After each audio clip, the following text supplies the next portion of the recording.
Hey, this is John Carlos, and this is Movies Worth Talking About. And I am joined today by Eddie. Eddie, my dear friend Eddie, who, when I watched this movie the day it dropped on Friday, I happened to be free.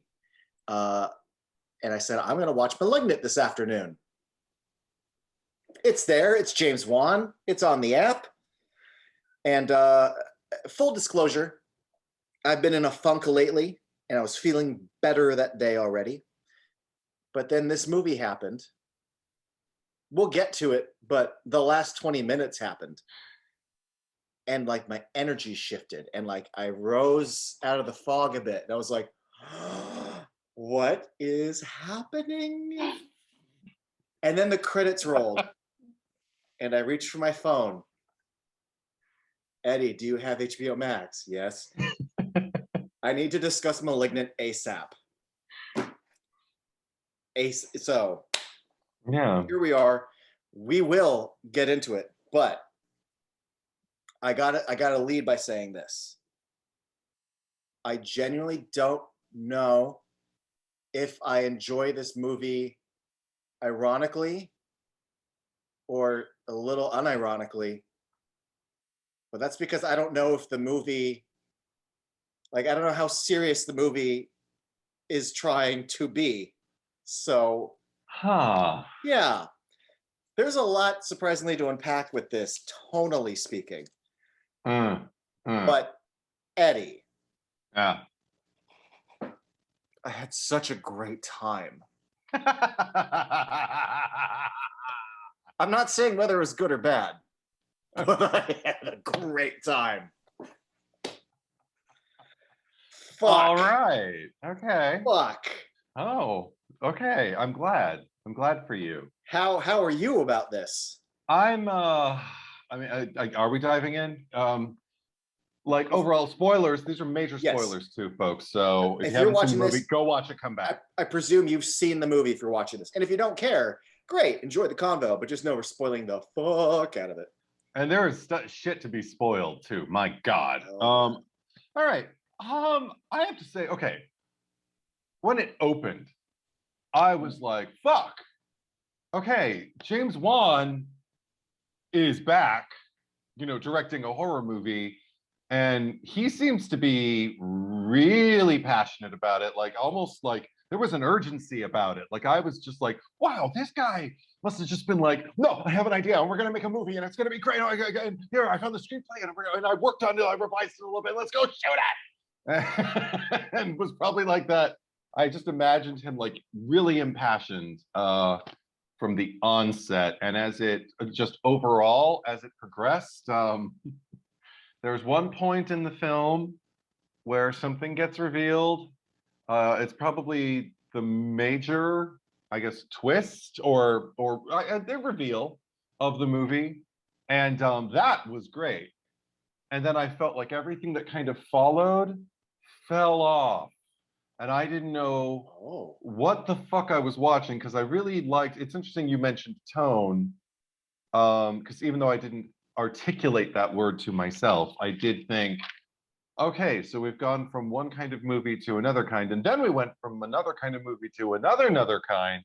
mm-hmm. And it didn't give me the energy burst it gave you. I actually found myself leaning back a little bit. I found myself, I didn't never really totally go on the ride for the first hour and 10 minutes or so. Mm-hmm. I was watching it, and dare I say, I have a hard time being so negative about things. But it was a fairly, pedestrian's not the right word, but typical kind of experience. Oh. And then the last 20 minutes, we just go somewhere, and I lit up because the first hour 10 is, I've seen this before, from a major studio, and that's the one thing I got to stress. I guess I'll stress it now. I cannot fucking believe Warner Brothers made this.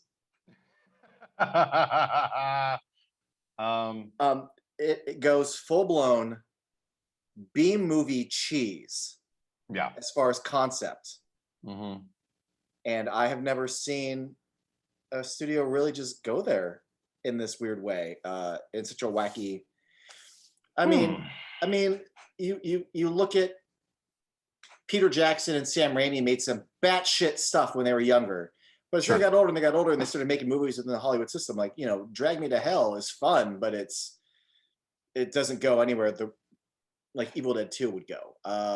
The Frighteners, which I fucking love to death and stuff, does not go where like Bad Taste and Meet the Feebles went. And this gets fucking nutty in a way that like Insidious and Conjuring and, you know, Saw never fucking did.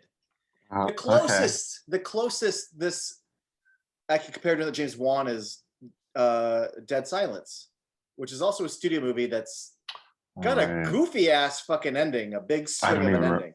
I don't even remember the ending to that movie. I was so bored. Can I tell you the ending? Sure. You find out that like the guy that they were talking to is dead, and he is being ventriloquized, and like you see like behind the wheelchair, and they're like the ladies like they're puppeteering like a man, like he's a human. I didn't care. He's a human dummy. But big, bold, goofy ideas with a lot of. Also, both of them have very flashy sort of filmmaking. Yeah, it reminded me a little bit. I mean, you can't compare this to Insidious or anything. Well, I mean, honestly, no. I mean, elements, because there was a moment where, well, I mean, okay. Let's get into it. Okay. Wait. Before you get into it, let me just say what else I would compare it to. Okay. Aquaman and Fast and Furious, or I'm sorry, Fast 7 or Furious 7, whatever the fuck it was called. Because, you know, he made Saw, blah, blah, blah, and then without getting too much into like, fuck it, I'll get into it. One of the things that I really love about Insidious was that Oren Peli produced it. Prior to that, his movies had a lot of, hey, look what I can do, wee. And Insidious, he calmed the fuck down. And I really feel that was probably part of Oren Peli as a producer's, part of his influence on the production. The Conjuring and Insidious 2 also kind of benefit from that. But then he had some hits, and then he got to do a big $200 million Fast and Furious movie.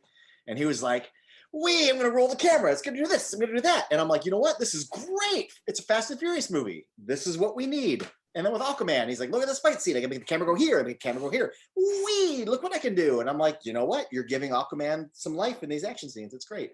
And with this, he's like, I'm going back to horror. But look what my camera can do. Look at it go. Whoosh and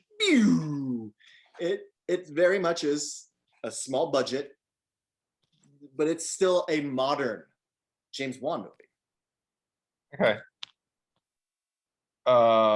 Get into it. I don't remember what I was going to say, but I'll start at the beginning. I have notes.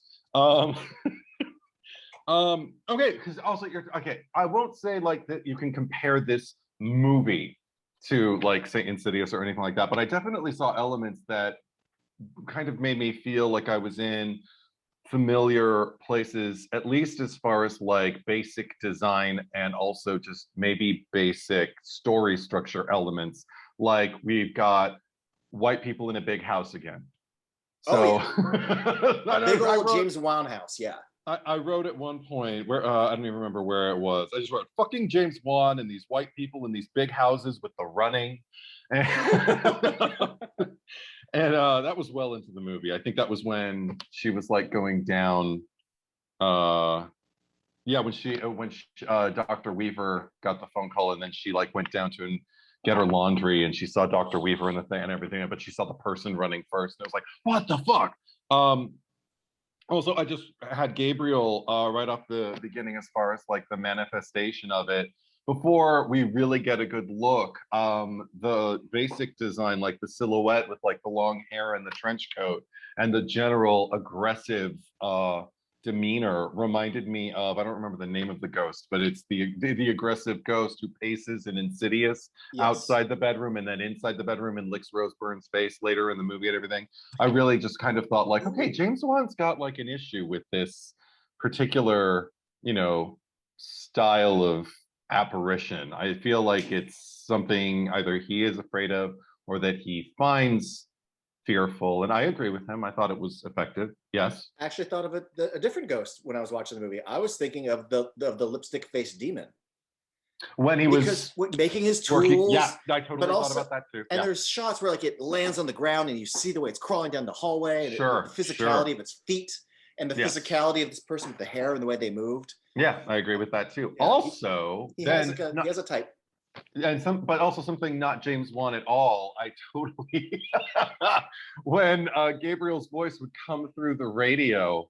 I remember I just kept hearing Phantom of the Paradise. Oh my god! Now I want a little phantom. Spoiler: alert, little phantom coming out of the back of her head. Yeah, right. Well, we already said spoilers, so Yeah. it's all right. But Also, but by the I way, mean, like, Eddie, yeah. is your house like? I just kept thinking about how like I don't have a single radio anywhere in this house, and anywhere I ever go, there's never just like a radio sitting around anymore because it's Mm-mm. 2021, and I just Yeah. feel that like if Gabriel tried to like he wouldn't be able to fucking talk to me. Well, okay, that's He doesn't another have the thing that I radios was. around, but there's But you radios bring everywhere in this movie. right, but you bring up a valid point because, like, one of the things I was watching it with my sister, and we were talking audibly throughout the whole thing because we're just in my living room, so we're just streaming it and just talking out loud like we do during while we watch horror movies. And uh, one of the things was that was actually driving her crazy that it was making me laugh because I was just kind of like, we'll find out when we need to. It said 1993 as the year in the opening sequence, establishing like Dr. Weaver and cutting the cancer out and all of that. But then when we got to presumably the present day, it didn't say present day. It didn't give us a time or a year, and everything did seem in as far as the design of and until we saw like cell phones and things like that. But otherwise, until we saw a cell phone, everything looked relatively kind of timeless. Like it could be like maybe late 70s, it could be like mid 90s, it could be today. And so the radio thing actually kind of fit for me because it just kind of fed into, even though it's not timeless, it did lend like a not necessarily our time kind of vibe to me with that, which just get kind of made it feel ambiguous. Then once we started seeing like not just cell phones but smartphones, I was like, okay, so we're at least like within the last 10 years. And then I realized, yeah, if I'm not mistaken, Eddie, and yeah, you're only the 0.1%. I'm 99.9% sure. After the opening credits, we see the house and her coming home from work, and it says present day. I didn't see it. All right, I think cool. it was at the very bottom of the screen. There wasn't like Neither one middle. of us saw it, so we didn't know. So maybe that's just my ignorance. But also, I mean, the thing was, I took so many notes like in the beginning, and as the movie progressed, I took less and less, which for a while was to the movie's credit. But after a while, it was just kind of like, well, I don't really have anything else to say. I think I know what I want to say. I think I had almost kind of a reverse reaction that you did. Like I was actually really engrossed in what was happening as far as like the groundwork that was being laid. Because even as I thought it was going to go in a particular direction, like I thought, oh, so it's probably going to be her like the whole time. Or it's going to turn out that like she had like an identical twin and she was like connected at the head with and everything. But I didn't think it was going to be like a you know, kind of thing. That was the reveal that I'm referring to, where once I saw it, I was just like, okay, I didn't think it was that, but it totally made sense because what I saw through that like kind of clear plastic curtain in the opening looked weird and didn't look human. And or just, you know, it's like a typical human. But I couldn't quite make it out. And I kind of like, you know, the movie's happening, so I kind of forget like little things. And then finally, when it got revealed, I'm like, oh, yeah, it did look all. But I remember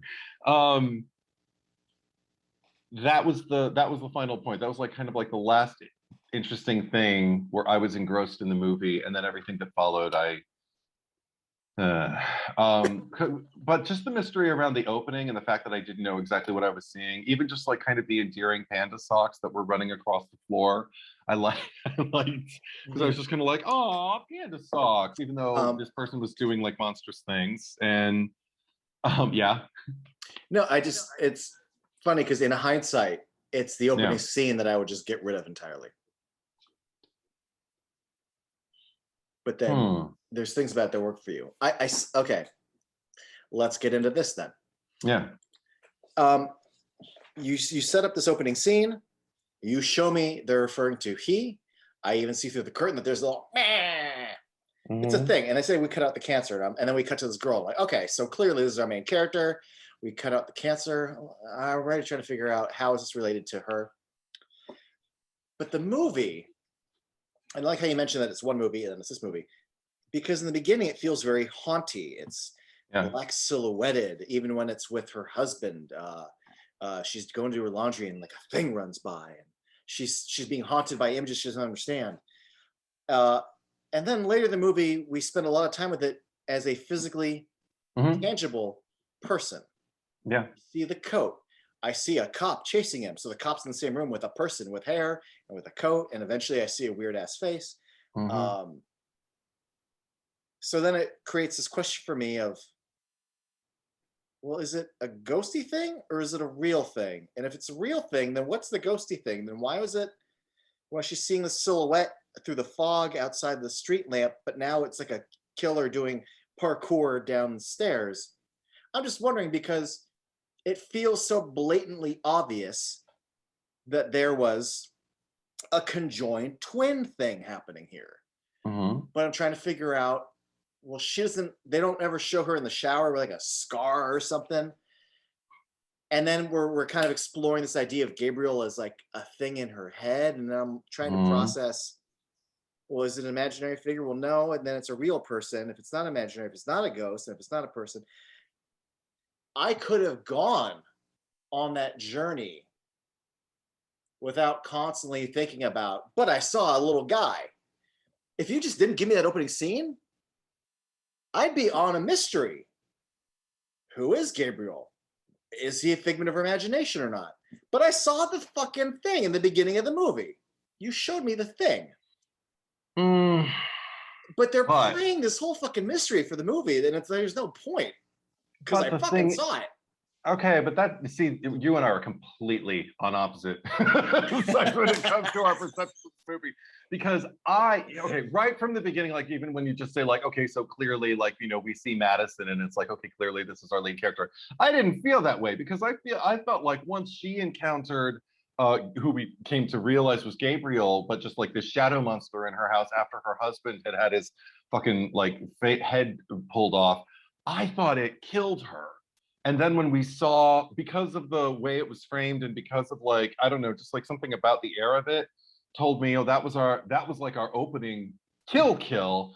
And then when we saw Oh, the two detectives, when we saw Ross and what's his name, Shaw, get out of the car and start walking, I actually said to my sister, I was like, oh, so these are going to be our lead characters, right? And she's like, I think so.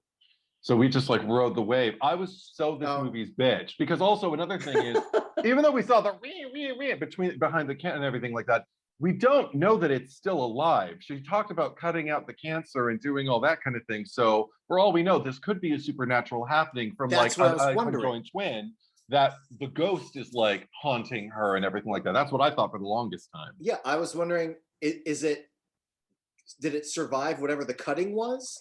And Right. it's like deep cuts here, but the Tales from the Crypt episode where oh fuck, what's his fucking name? Legendary stand-up. A lot of people know him from Toy. Don Rickles. Don Rickles Ah. has a conjoined fetus for a hand, Oh. and it's like in a ventriloquist dummy, and then you find out the dummy is not a dummy; it's his fucking brother, and he cuts it off, and they have a fight at the end. I'm like, oh my god, is it like the Don Rickles brother? Like, is it out there? Is it? And I've thought this a lot. Is it fucking basket case? Like it's Leo. Um, we'll get back to that. Um, the thing about the movie that this isn't a complaint, mind you, but for the middle half an hour, especially when the cops are investigating and they're wondering, they're looking at the videotapes of her as a kid, I'm just like, I know it's a conjoined twin thing. It's just how, like, because Yeah. you show me a real person and a ghost person and an electrical voice. Just get to how did this happen? Did it grow up? Is it all in her mind? I just need to fucking know. But come on, it's a conjoined twin thing because you showed me the thing in the beginning. Come on. Oh my God. Okay. It wasn't a matter of what it is. It's just a matter of like how the whole movie. Yeah. The whole movie, I wasn't ever wondering what. I was just wondering how. That really did not bother me. Well, again, I don't know if it's a bad thing. It's just that it's normally you watch a movie and you either don't know, and then there's a twist, and you go, "Wow, you got me," or you're confused and you want to know what's going on. But with this, I'm just like, how does this all line up? Because I pretty much fucking know what, just how. Well, see, this is where we also get to the point of like how engrossed I was in it, because I think maybe because as per our podcasts in the past, you know that I gravitate toward the interpersonal and watching the story. Okay, first of all, like watching her shitty husband, Derek, when he said the line, I had to write it down. He says one of the worst lines. I mean, worst to hear. You know, how many times do I have to watch my children die inside of you? Not our children. No. And I was like, and both of us were like audibly like, whoa, Eddie. Whoa. Before that, though, he says, maybe you should stop getting pregnant. Like, I mean, yeah, that was I thought bad. That line already was like, record scratch for me. And then the next line that was record scratch, but this one was just like, okay, throw the record player out the window and destroy the apartment. and here, the difference between you and me is you took that on the movie's terms and you reacted to it. I felt more like this is a two-dimensional person who says this in real life, and I would not envy the actor who has to try to no and breathe it into reality, because that's a hard thing to do. No, because like we were talking, okay, because this is like one thing that was interesting about like watching with my sister and talking our way through it, because one thing that we I mean, it's not like it was a wholly dimensionalized kind of like thing, but it is like, okay, so this is an abusive cycle that these two are engaging in. We don't know why she's staying, and maybe there will be an answer to that later. And the answer actually came in the fact that like the only blood relative that she had stored literally in her subconscious, you know, was abusive and was possessive and was and had a completely convoluted definition of love or what her commitment to him meant. So she was just playing out what she thought love was with Derek. I actually really liked that about it, especially in retrospect. But while it was going on, it wasn't like I felt like I was watching just the darkness. There was something about like the starkness of the way the frame was designed, you know, everything filling the frame was designed, but also just like the darkness of their lives. Like there was something about her that just didn't seem right, and I liked it. And then when her sister came, I was so game. I was like, oh, and by the way, the sister is really good. I fucking love Sydney. Sydney did everything she needed to do. I fucking love there's her. one little thing she didn't do. What? But for the most part, I really liked her. What didn't you like about her? It's like that first night that she leaves her home alone. I'm like, bitch, stay with your fucking sister at home. Oh, we felt that way too, but also stay with her. And then as the days go on, I'm like, this girl shouldn't be fucking alone right now. Take a day off work, spend your nights with her. Like, this poor woman is home every night, going down the stairs and seeing oh God. John Carlos, the nature of this relationship is such that her sister changes the locks and sits inside the house, hears a knock at the door and doesn't respond to it. Yeah. So her sister is used to being shut out. I don't know, it made sense to me. And also she's an actress, you know, we got crazy actresses. And you know how fucking shitty they are. We got crazy schedules. No, but we got crazy schedules. And also I love the fact that like once she was in, everything that she said was right, and everything that she was giving her sister seemed to be exactly right. Nitpick, everything else on screen that she does is great. No, but I Um, did notice it. I told my sister, like, I wouldn't have, I would right. be I there, thought just of so you you and know. I thought of you and Chris, and I'm like, Yeah, yeah, yeah. at least an effort would have been made to try to stay. Yeah, totally. Um, although I'm glad it's funny because I had a red flag really early on with the husband, and Yeah. it's just when she turns to the TV and he's like, "Hey, I was watching that," and I'm like, "She's pregnant. Yeah. She's home from work. Let her fucking lay down. These are the Yeah. things that you do. Yeah. Yeah. This is the thing that you do for your tired wife when she's not pregnant, let Yeah. alone Oh, yeah. pregnant." So instantly, I'm like, "Fuck this guy." Well, no, I knew that there was certainly like, And like, animosity or something right, like that was but I don't know if they had a fight earlier. I don't and, know if he's just tired. I don't know, like, what, I don't know what's going on. and So he I'm can't just, fucking watch TV downstairs. Like, get the fuck out of here. yeah, I was like, isn't there a TV downstairs? Dude, like, it's downstairs. But I mean, Yeah. I wasn't on board with him, but like that land came and it was like a slap in the face. I was just kind of like, whoa, okay, this isn't just like verbal abuse. This is like psychological, like deep-seated, like, I'm gonna make it your fault that the children I still somehow claim ownership to, who have not been born yet, is it's all your doing. Yeah. I just thought he was Yeah. a shit. So I was glad when he died. I Um, was too, especially after oh he god, slammed her head into the fucking again, wall, like another he whoa, another whoa. Yeah. like he was in a Zack Snyder fucking DC movie, like he was Batman, just boom. Or Wonder Woman. That's not just a dig. Honestly, when I saw that, my first thought was, "Oh my god, Zack Snyder Batman!" Like, I liked it, but I mean, I didn't. I mean, I didn't like it, but no, I thought no, it was effective as fuck. I was sitting there like, holy shit, and we're like, yeah, okay, leave him as soon as you come to, get the fuck out of there, and leave him. Especially with the apologies, we were just like, shut up, shut the fuck up. There's nothing you can right. say. Oh my Also, god, yeah, the apology we was the worst. and I knew that it was not the first time, Mhm. and I was just like, okay, but and then And Eddie, the fact that yeah, no, and the fact that, go ahead. the fact that okay, because when she first made impact, like she broke the plaster, but then when she closed the door and locked it and then slid down and the blood was revealed, that was another big woe. There was just a series of Well, woes as this then, movie was unfolding before me, and I appreciated all of them. well, you said, you should leave him, and my first thought was, she should go to the hospital.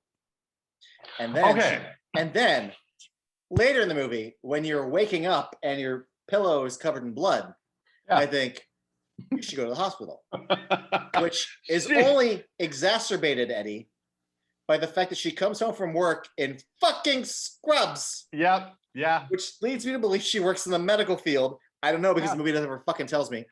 Yeah. That, like, I get when people are like, like, I'll be fine, I'm not going to go. Sure. But then don't make her a medical professional. You know what? You can fix it by just having her come home in a Dairy Queen outfit, and then I won't be thinking about it. But she Or- came home in scrubs. Go to the hospital.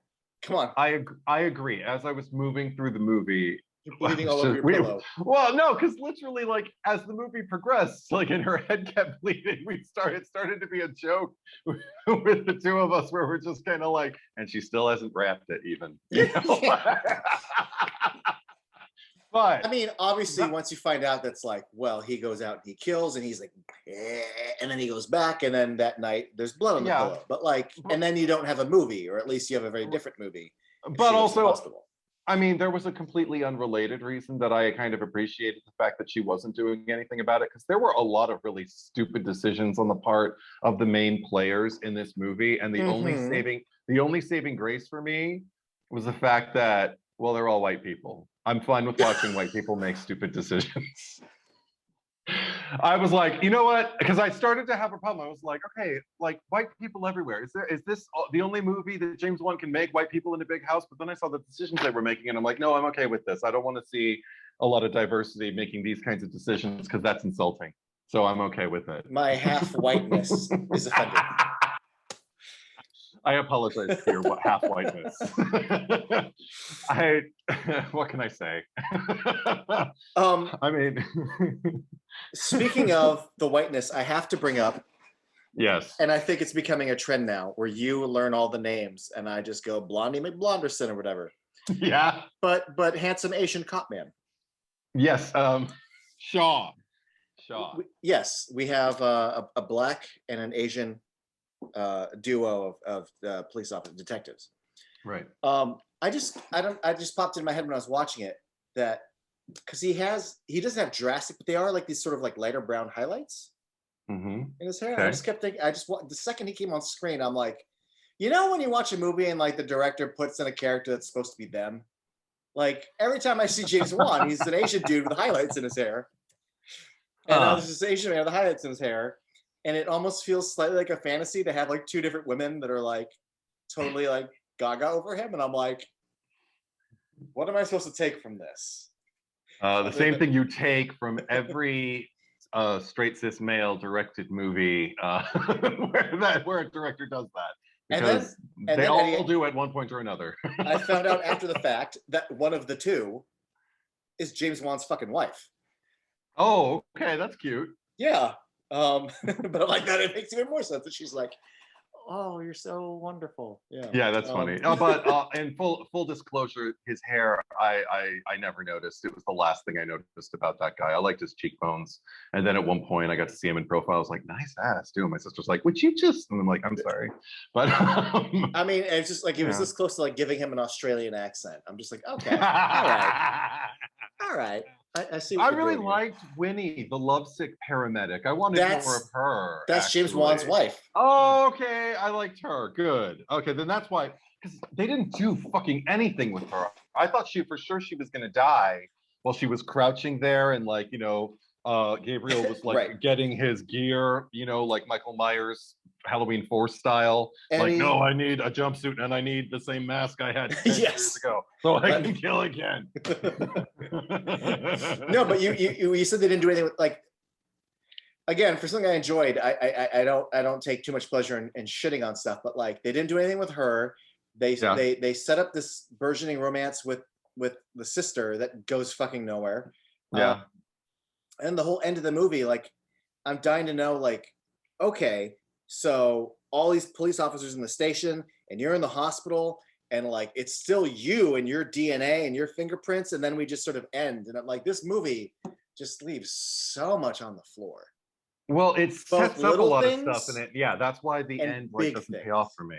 But that's why the end doesn't pay off as much for me, because there's a lot of stuff that's set up. I guess arguably the only reason you would have Sydney with Detective Shaw and that whole kind of like, flirty thing that they have going on is so there can be some kind of personal layer when she appeals to him to believe her that her sister isn't crazy. Like when they're about to go back into the house and her sister's sitting in the cop car and she's just like making this appeal to him, and he literally, Detective Ross, his partner, is on one end and she's at the other end of the spectrum, and he's kind of torn between them. And it did humanize it a little bit. It wasn't a major thing, but it did lend something to that. Like there was now something personal that he had to reject, in addition to, if to just generally like rejecting her notion that her sister isn't crazy. It was also just kind of rejecting any possibility of there being anything between them. And again, so we're talking subliminal layers. I didn't even read it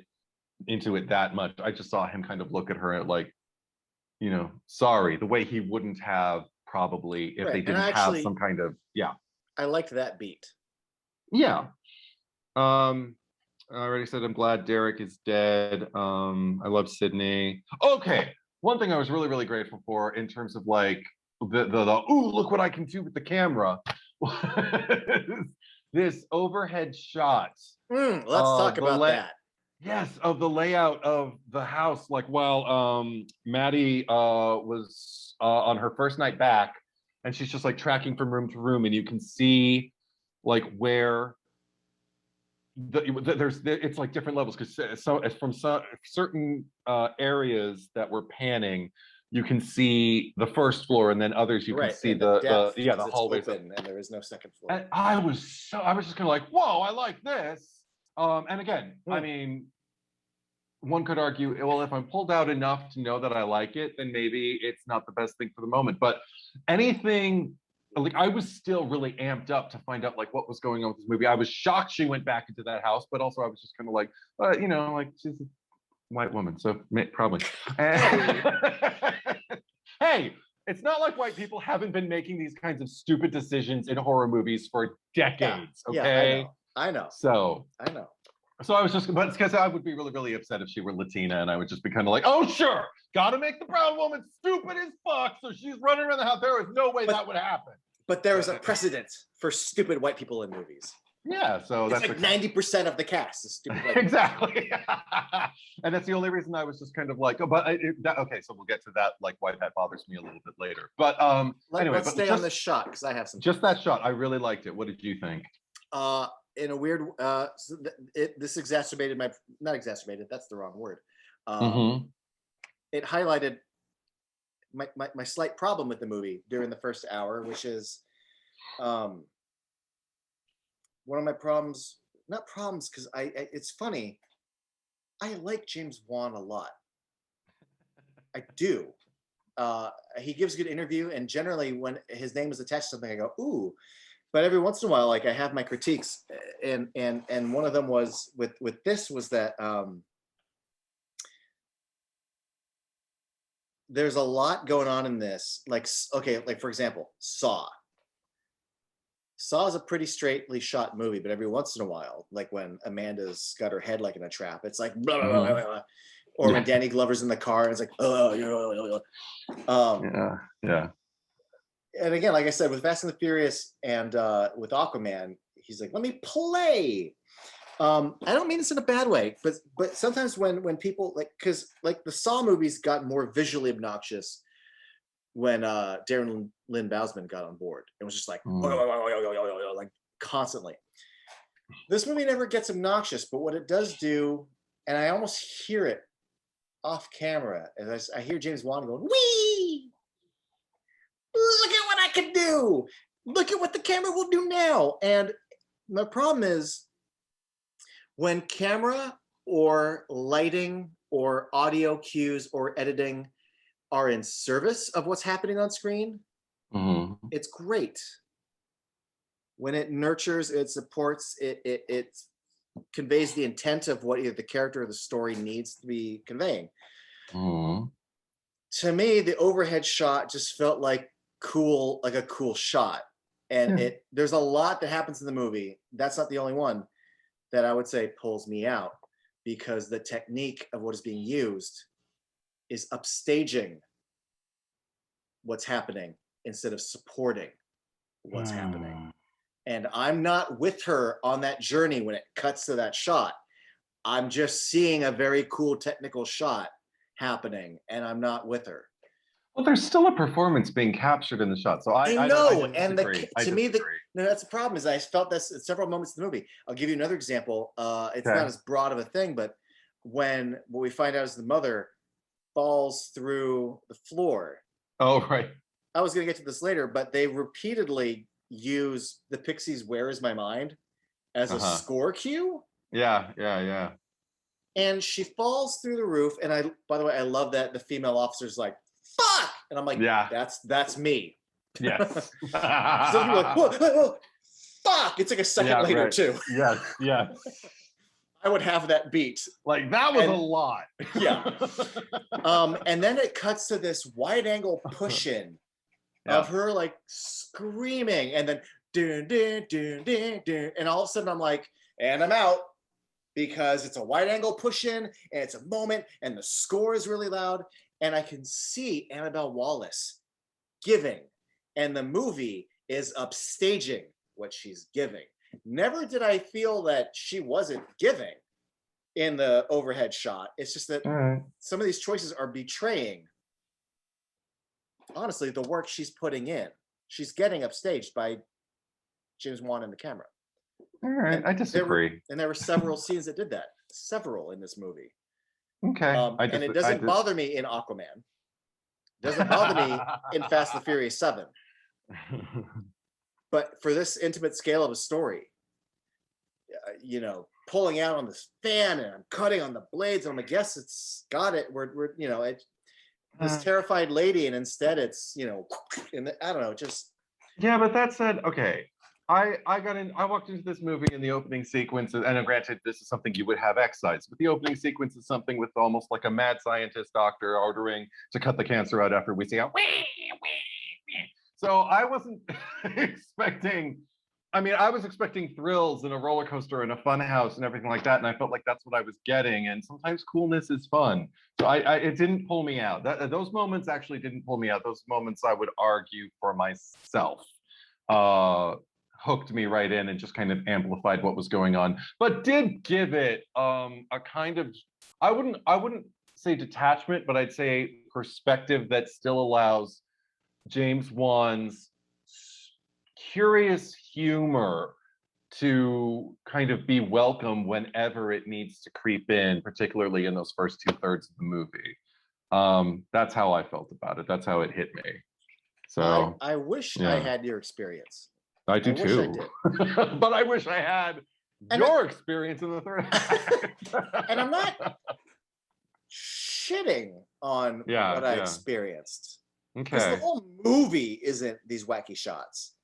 No. But there's so many times where it's such a foolish. I'm calling myself. It almost feels like it's a foolish thing to claim to say like a movie looks too good. But there's so many times like the police pull up and I'm just like, ooh, look at how beautiful the street is and the fog and the light. And I'm just like, I'm very aware I'm watching a production right now. Like I'm not in it. Your technique is too techniquey. Oh, see, the And only time you're pulling me out, dude. You're pulling me the fuck out. I think there was only one time that I felt that way, and it was almost like, again, James Wan kind of almost paying homage to himself, because it was when we were with the mother, who we didn't know was the mother, as the tour guide. Although I totally fucking knew, though. Come on. Okay. Okay. You know, Okay. you know me. Yeah. Okay. I'm starting to notice a trend where like you go on the journey more, and I totally see the shit coming. I started to see the shit coming by the time we reached the third act, and the horrible thing was all the reveal after reveal after reveal, except for maybe one of them. I was just kind of like, I'm starting to really guess about 10 seconds to maybe as much as 5 minutes before what's going to happen happens, and it's no longer fun for me. There's a difference. Sometimes you're just kind of like, I think we talked about this in another pod, where there's that kind of thing where the thing that you think is going to happen happens, and you go, I knew it. And then there's the thing where the thing that you think happens, you're like, yeah, and the thing happens. Yeah, nobody's surprised. I'm not impressed. Get to it. I'm done. Something like that. But and there's no gray area in between. But no. Before I go into that, one thing about the introduction of the mother character, there was that jump cut almost. It was like a near jump cut from wherever we left to the Seattle Underground ghost tour thing. And I was just like, I think I did this to my sister for a good like 30 seconds, where I was just like, who? Why? Well, we were okay. We're in another movie, but yeah. I'm sure this is going to lead somewhere, and it did. Yes. But and then again, okay, this was another example of just like, him making characters do something like super stupid, and again, if it had been some a person of like any other like like race or anything like that, I might have been like, seriously. But the fact that I've seen this happen before, but also it was so stupid. Just the fact that like she's standing there unplugging the things, and the lights are going out, and then she hears a strange noise, and she waits like 45 seconds, 90 seconds, however long it takes. She starts creeping into the darkness to investigate it. Plug the thing back in. You host a fucking ghost tour. And what do you think is going to happen? Making the noise. Yeah. Until finally she runs back and tries to like plug them back in. And by then, it's too fucking late. By then I'm just like, okay, the thing's running after you. Run the fuck out. Yeah. You don't run to it's too late to do this. You have to get out. But anyway, but her, when she is already up there, and then I think it's when she cuts herself loose in the attic of the undisclosed location. And she falls, and immediately there's like a fog that rolls in. There's a And lot I'm of like, fog in this movie, Eddie. and I mean in the attic, and I'm just kind of like, are we in the further now? Like I mean, again, it was like James Wan paying homage to himself, and I was just kind of like, so that's why when you say like this movie isn't like any other movie, I'm like, not right. Well, right now it is, because I feel like I'm watching fucking Insidious at the moment, because there's no explanation for that either. Everything goes dark. There's a fog that rolls in, and she just kind of stands there. And I think maybe what happens next is she falls through the ceiling. But yeah, so No, there you I go. just like we haven't discussed this on the pod yet, and we will one day. But Yeah. but you know my love for Insidious, because I Yeah, me too. love Insidious. Me too. Yeah, but that, I don't want to say makes it better, but I mean, every time they pull up to her goddamn house, it's like horror movie fog. And then the second time they go to the London Underground and they're running, and he's chasing after the fucking Gabriel. It's foggy underground. Like, okay, all right, horror movie, haunted house fog, cool, right? cool. But let me see, what else do I have? So yeah, I wrote to her. While we're still on this vague subject, yes, go for it.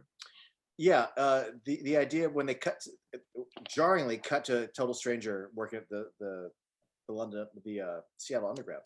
Yeah. Yeah, it reminded me a little bit of like a Friday the 13th movie, where it's like, and now we're gonna cut to some guys playing paintball in the woods. Who the fuck are they? Doesn't matter, we're gonna kill them, you know.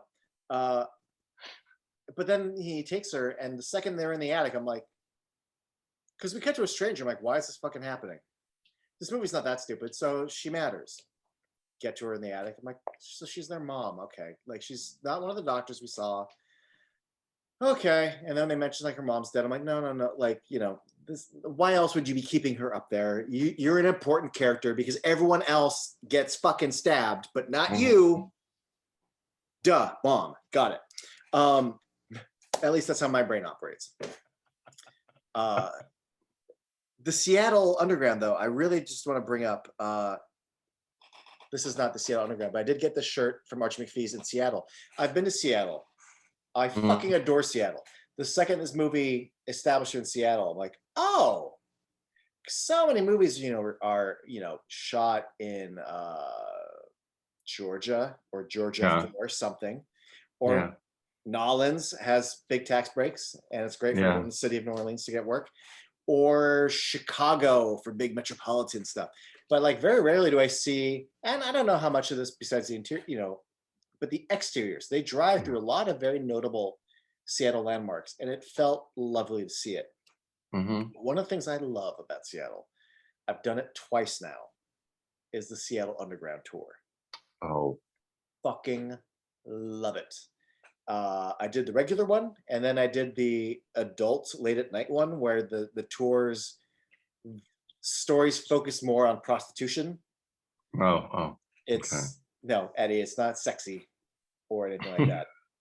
You're shaking your head like a disapproving school marm. No, not like that. I was shaking my head just because I thought they were ghost tours, and it's like, I don't do that. No, neither of them are ghost tours. They're they're historical.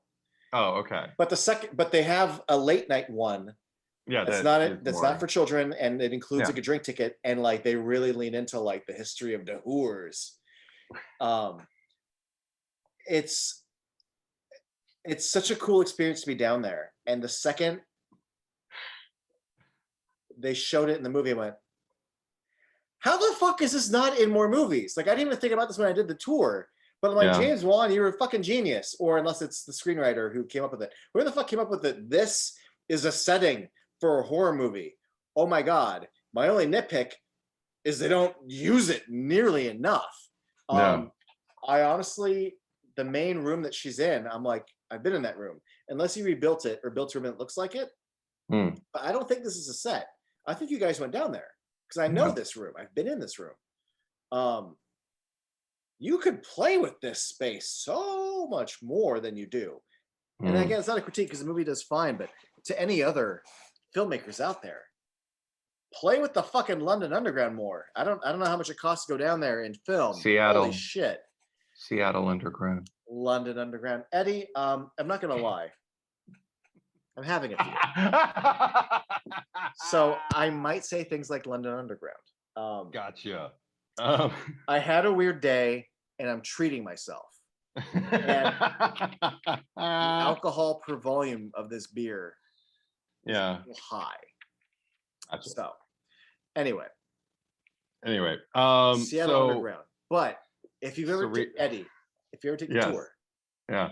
you would know. Like that's all you did. You just did in that one room, and then like she looked down a dark thing. You could do so much more. You could do so much more. But I'm not a big tour taker, but we'll see. Okay. Oh, it's so good though. And I do love Seattle. I love Seattle though. Oh God. I actually should be wearing my London Underground. Like I have a tour. Seattle Underground. I wasn't going to say anything, but go on. Otherwise, I will go on. No, before we go on, because I'm ready to move into like my kind of list of critiques, but before I do, it's still a critique, but it was still one that I had fun with. But it was when Dr. Weaver got the phone call from Gabriel, and it's the full Phantom of the Paradise on the phone, and she's like, "Who is this? What are you calling about?" And I'm like, "Bitch, you heard the voice before. You studied this man, this young man for years. How do you forget that radio voice?"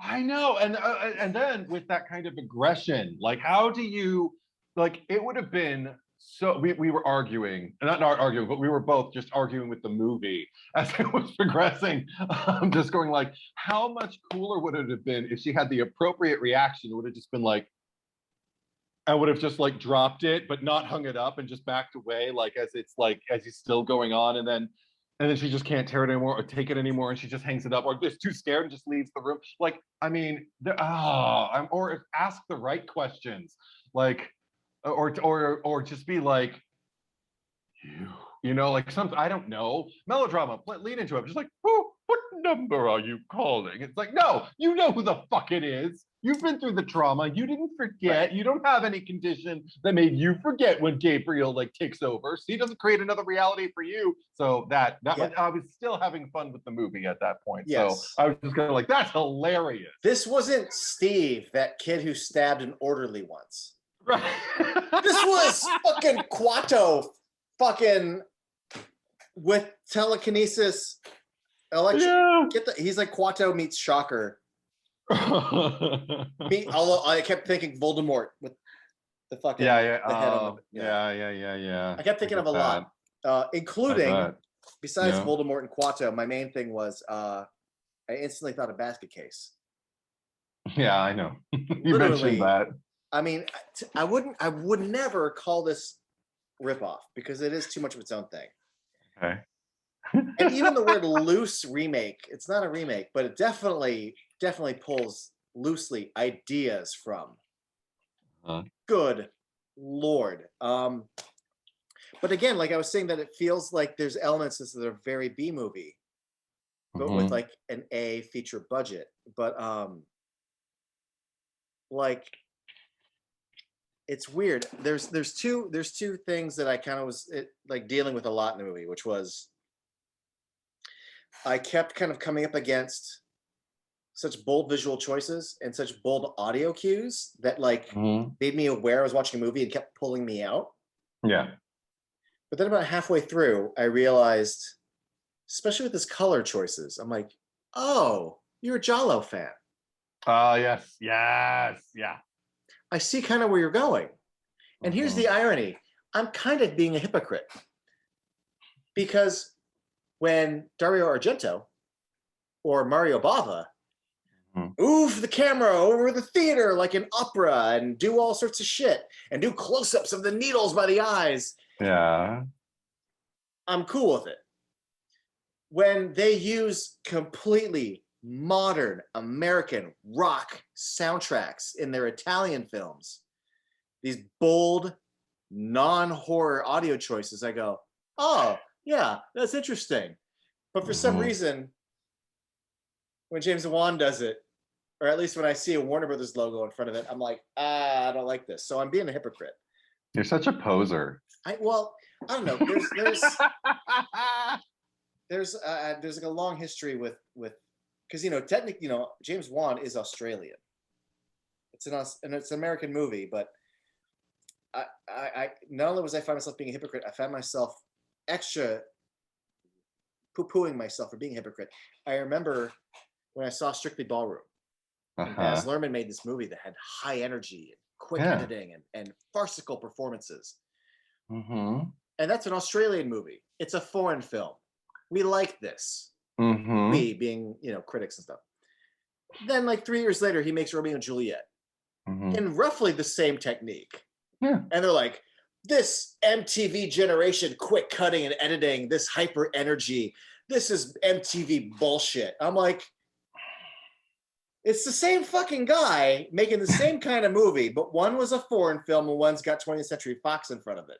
And arguably, the next one, he's even refined from his own perspective. He had kind of he was still refining it. He felt like he reached kind of like the apex with Moulin Rouge, but like he was still kind of refining that style, and he Yeah. felt like he had gotten closer to achieving that kind of vision and an effective means of that kind of storytelling with the camera and with the jump cutting and with the stylized performances and everything than he had in Strictly Ballroom.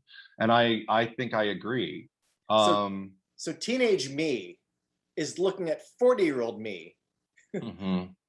not getting hip to the, but I don't know. Again, it's all about what's the emotional response to it. And Right. I still have a somewhat emotional response to either Bava and Argento horror or Giallo in a way that like I still was kind of pulled out from this. But I am aware of my own hypocrisy. You're a hipster of horror.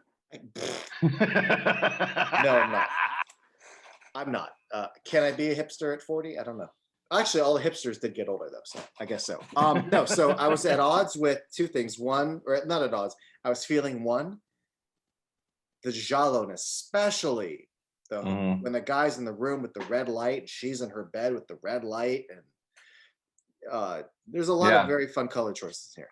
Yeah, I And agree. then also, the other end of the spectrum is I'm very aware of the schlock of it all.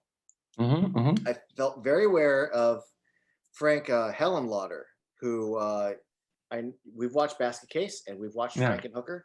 Um, I got I got hints of brain damage and I got a lot of hints of Basket Case, but I became very aware of like it looks visually like you're going for a Giallo vibe, but textually you are making a Frank Hellenlauder movie with studio money. Yeah. It is a goofy, cheesy Basket Case idea of a movie. I definitely got Hellenlauder vibes with Giallo looks, and Mm. I appreciate your knowledge and your attempt to use the language of them in this. Mhm. It sure came out interesting. Okay. I'm not See. saying good, and I'm not saying bad, but interesting. Because what See. fucking other studio movie is a Frank Hellenlauder Giallo movie? Name See, and one.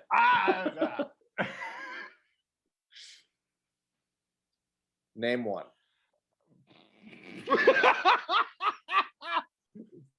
No.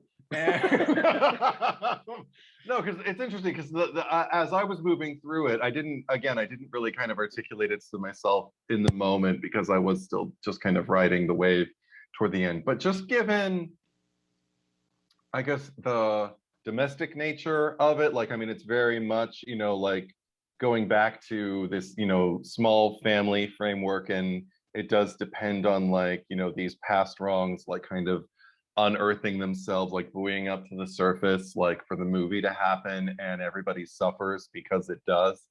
And it just, I got William Castle, like Straight Jacket, you know? Oh, Yeah.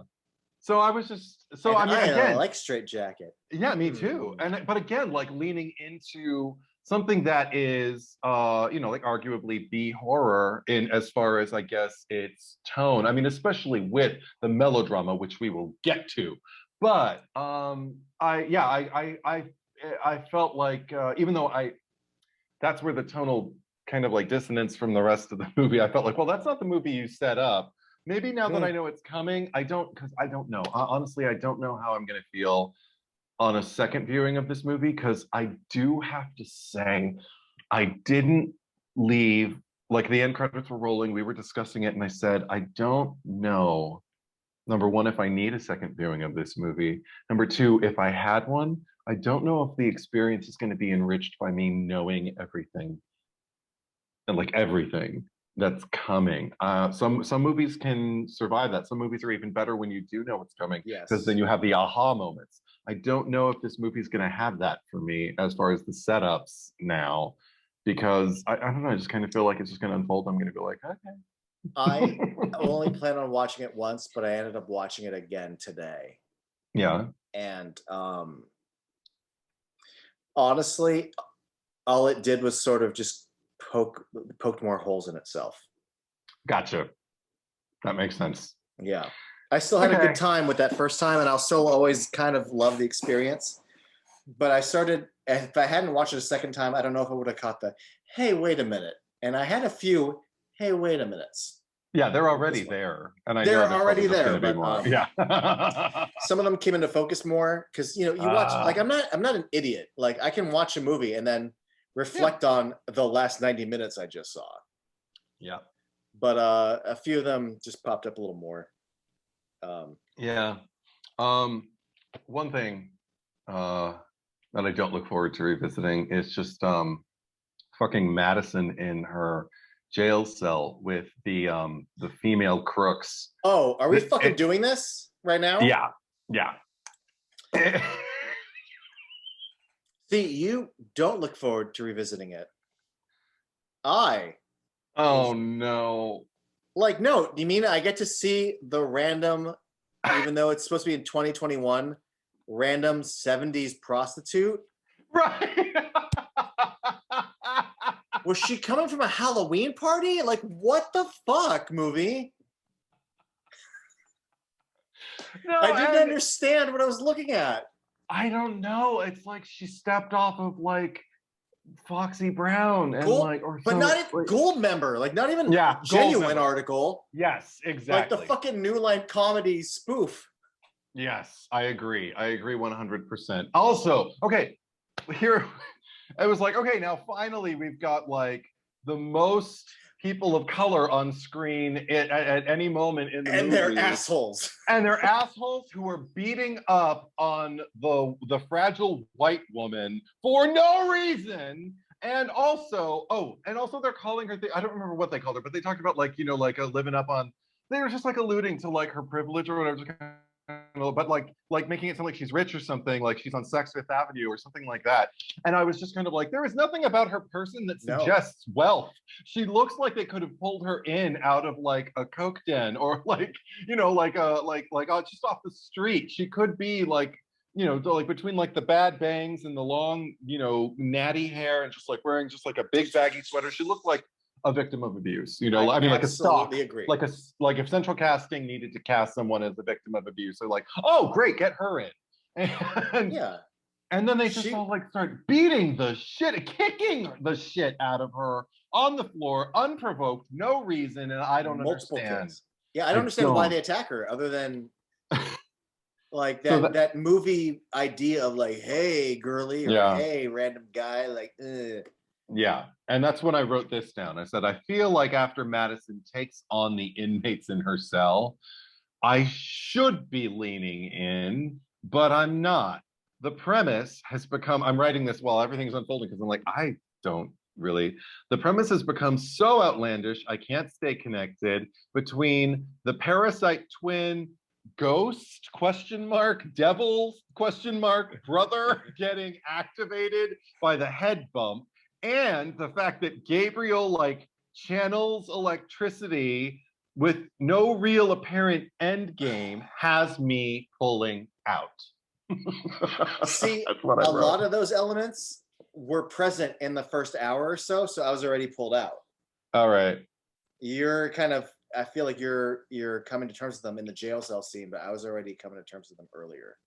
See, I fell for the glamour of it. I felt like it was going to kind of like map out into some kind of reveal that was going to make me go, oh, and it did. But like the path there, I was just kind of like, because all of a sudden, then she breaks out of the cell or whatever, and starts fighting the cops, and I'm like, we're in full-on action movie now. Yes. And like this even, is Blade, or it is. Yeah, it's not remotely horror at that point. No, not at all. And then it felt like Aquaman and Mira fighting the fucking Aqua people in Ibiza, wherever the fuck they are. We're like, or actually, what it reminded me of was Nicole Kidman in the living room in the opening scene, just the width. Oh, I dig. I know. No, not complaining. Oh, not complaining. But you're right. Like the way it was shot. Yeah. The width and put the camera up, wide angle lens, show everything's happening. Shutter speed adequately, so everything looks like it's happening faster than it is. And but then okay, we get to the fucking hospital, and all of a sudden it's a soap opera. All of a sudden people are professing their histories and their ties and their reasons for like whatever, and their motive to like do this and that. And then there's the other swap. Oh, okay. This reveal Eddie, I actually enjoyed. Yeah. I just let me just say, the things that you're citing as bad as things that didn't work for you, you loved. The ham-fisted cheesiness of them is why I was on like, yes, it became a soap opera. It's not good. I'm having a great time. This is why I'm conflicted about whether I like it unironically or ironically. Okay, I would have had a better time if it had been set up properly, and if there had been some kind of more inkling earlier on, because I actually was invested with what was going to happen to Madison, and I didn't go on a journey. I did. You did. And I just went, what the fuck are you doing now? And you're like, oh, what the fuck are you doing now? Yeah. Or actually, there was more defeat in it. Just like, what the fuck are you doing now? Yeah. I was like, go on. See, if you had been there, I would have had more fun with it. But no, because okay, so we're in the soap opera in the hospital and everything like that. I do have to say the twist that actually this was something I appreciated, because again, it fed into my like kind of like like of it all, because when I found out I hadn't thought about her about Madison's miscarriages for a long time. So then we find out the reason she miscarried. I mean, and again, Eddie. I'm so on board for this. The reason she miscarried was because her jealous twin, who is still somehow inhabiting the back of her skull, was feeding off of the fetuses and wouldn't allow her to love anyone but him, and would literally strip anybody out of the way who she might like even have an inkling of a chance. I was just kind of like, okay, this is melodrama, and that's actually really compelling. It's equally cheesy, but it's so sick. It's a goofy idea. Yeah, but I'm like, I mean, it works as a motive. It makes me hate Gabriel more. It makes me, when Madison starts to do her, and go like uber Madison, on him, I'm like, okay, she's locked and loaded. But also then the way it was executed, and the fact that I was just kind of like, the second he shot, because he shot the sister, and we were both like, no.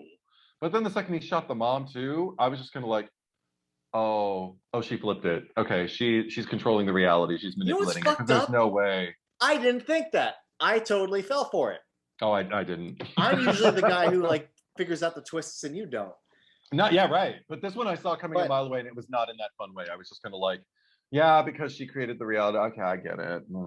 I will say this though, when you started just now talking about explaining how Gabriel is eating the energy of the babies, I thought you were going to go on a whole different tangent. My tangent is, the sister starts explaining that. I'm like, how the fuck does she know this shit? Like, where was the videotape where she was? Like, how does she know any of this? Unless she just deduced it. Like, it just, I instantly just started laughing, where I'm like, I'm the exposition sister. I'm explaining this. I'm like, when did you fucking learn this?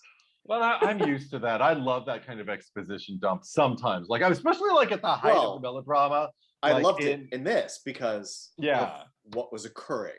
Yeah. The kind of movie I was now engaged in. Yeah, like it makes me think about, I can't remember the actress's name right now, but the woman who plays the reporter in Psycho 3, when she's up in the house with Norman, spoilers everybody, and she's just kind of like, no,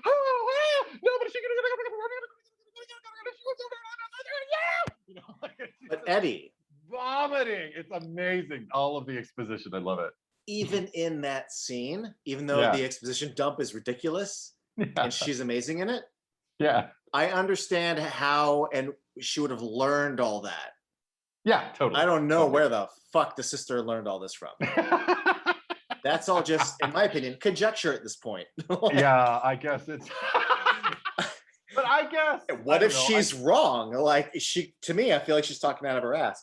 I was grasping at straws, and I thought it was great. Now I really like Sydney, and I don't think she's a liar. So no, I mean, it has. You're right. It has no validity whatsoever. I didn't even think about that when it happened. I was just kind of like, oh, that's all I thought. The second, I'm like, how the fuck do you know this? Are you a fucking doctor? Like, what the fuck? But okay. Can I go back? Because you have moved. Please. You have moved. Yeah, I'm all over the place. To the hospital. Yeah. You said something. I have notes, but go for it. It's all white on the screen. There we go. But you said something that triggered a new note in my head. It's just a little thing, but yes. For lack of a better term, the 70s hoe. I just realized something. They should have had some sort of line where she's like, I came from like a 70s roller boogie party and I got arrested. All right. At least that would explain what the fuck. But then I remembered that when you first meet the sister, she's at the hospital and she's like, oh, yeah, I'm she's a princess. She explains why she's dressed as a princess. Yeah. And her whole explanation and what her job is and like I was an actress on a TV show has no fucking payoff later, no bearing on the story. How about you cut that explanation and you give the 70s hoe an explanation like, yeah, I'm in the jail cell, but I just came from a 70s party. I came from a pimps and hoe party. Ignore my outfit. That's the character who gets the goofy costume explanation.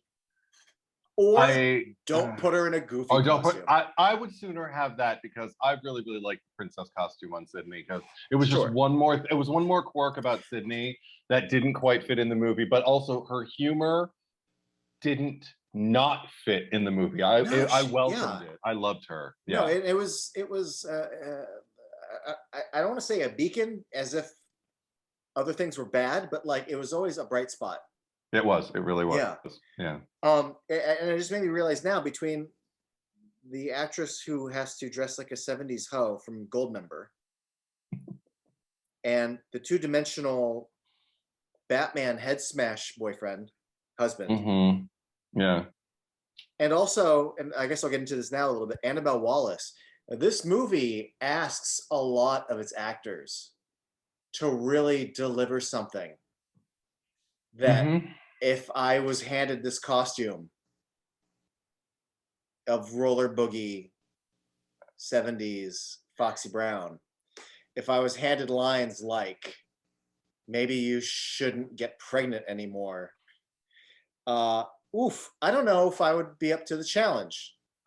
Or at least it would take a considerable amount of work for me to get there. I like the challenge, yeah. And honestly, every 30 minutes I kept thinking, well, actually from the first couple scenes, I'm like, this Annabelle Wallis is really good in this. Like I've seen her in things, but this, and this is before the fucking last 20 minutes, I'm really with her until the camera starts fucking distracting from her.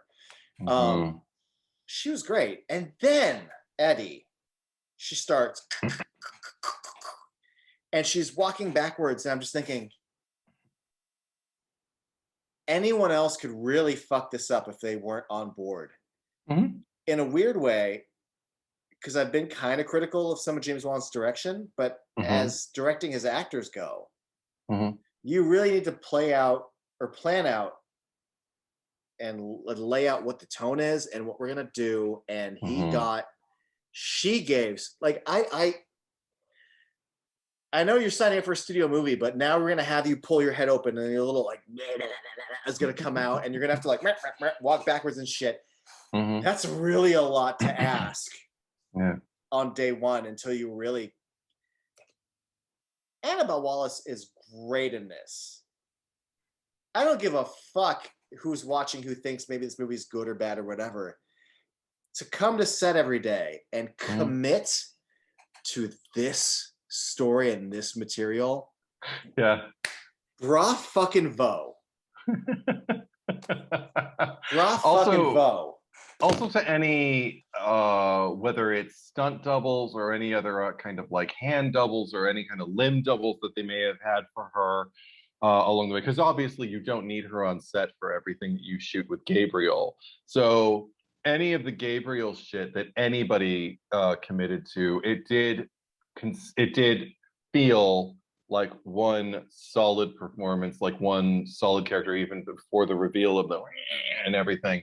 When it was just, one reveal that I did really, really enjoy, it wasn't just like a story beat reveal, it was more just kind of like a reveal when she was on top of she'd already killed Dr. What's her name? I already said it. Dr. Weaver.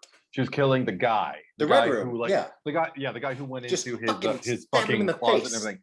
But when she was on top, like on his bed, like over him and everything like that, and when Madison was laying in the bed and she saw Gabriel over him, and it was the first exposure we got to, because the limbs looked kind of wonky up until that point, and I was wondering, it almost looks like the back is kind of, like, I mean, it looks a little, but the way it was like kind of perched over him and the way it drew back the scissors, it looked like it was. I was just like, oh my God, that all looks like it's going on like backwards. That's like a person just turned around backwards. And there was something about it that was jarring, because I was like, it was like one of those things where you thought you saw, but you weren't trying. And then when you saw the reveal, like, oh my God, it is backwards. And I don't know, there was something about it that I thought was really effective, because also I haven't seen that killer yet. Yeah. Yeah, it felt original. I'm sure somewhere, Eddie, there's got to be a movie somewhere where this happened or something like this, but this is my first exposure. Yeah. No, I just I feel like I was gonna get into this more later, but when we're cutting to the video flashbacks of the doctors explaining what they did, cutting back to the jail cell and the revealing of the head, when you see her like I almost wanted to clap. Like, yeah, I don't think I've seen this in a movie. Like the backwards. Yeah, I haven't seen it in fucking anything. Right. In fact, that's one of the little things that I liked about watching it a second time was when she kills her husband and the mystery of like, but his hand was like this, and the cops like, was he fucking coming from above? But now you realize that like, well, no, the hand went like that. Yeah. So that's why it looked like it could have been from above, but like you see it. Also, the whole chase with handsome Asian cop man. There's when she's jumping down the parkour fire escape. Yeah. I'm very aware of like, oh my God, there's a lot of, it felt just sort of weird physique, but you really notice how much a backwards performance is happening. So much so that, because that's when you kind of see the face for the first time, you get that sense of like I don't know if I actually recall seeing the the character's name. I'm just going to call her Annabelle Wallace, but Madison. I don't. There's not like a close up of the Madison like head, but there's definitely, you still get the sense that it's a backwards person on second viewing, and that's also because your eyeballs are fucking looking for it more. Right. While we're talking about performances, I wrote down some names, and I just want to give two quick little almost shout outs. One shout out. They call a therapist to come like help hypnotize her and go back. Oh, right. Yeah. It's Paula Marshall, who I will forever love from fucking Sports Night. She shows up in anything, and I just go, ah. So that was nice. Good casting. To come in for a day and do that, great choice. Great fucking choice. But also, this thing really, it was almost like in the moment, it wasn't a record scratch. But in the opening scene, doctor's shooting a video, and then like, oh my God, Gabriel's going nuts. And they're going down the hallway, and they get to the room that Gabriel's in. And fucking Patricia Velasquez is like, no, don't go in there. And I'm like, oh shit, it's Patricia Velasquez.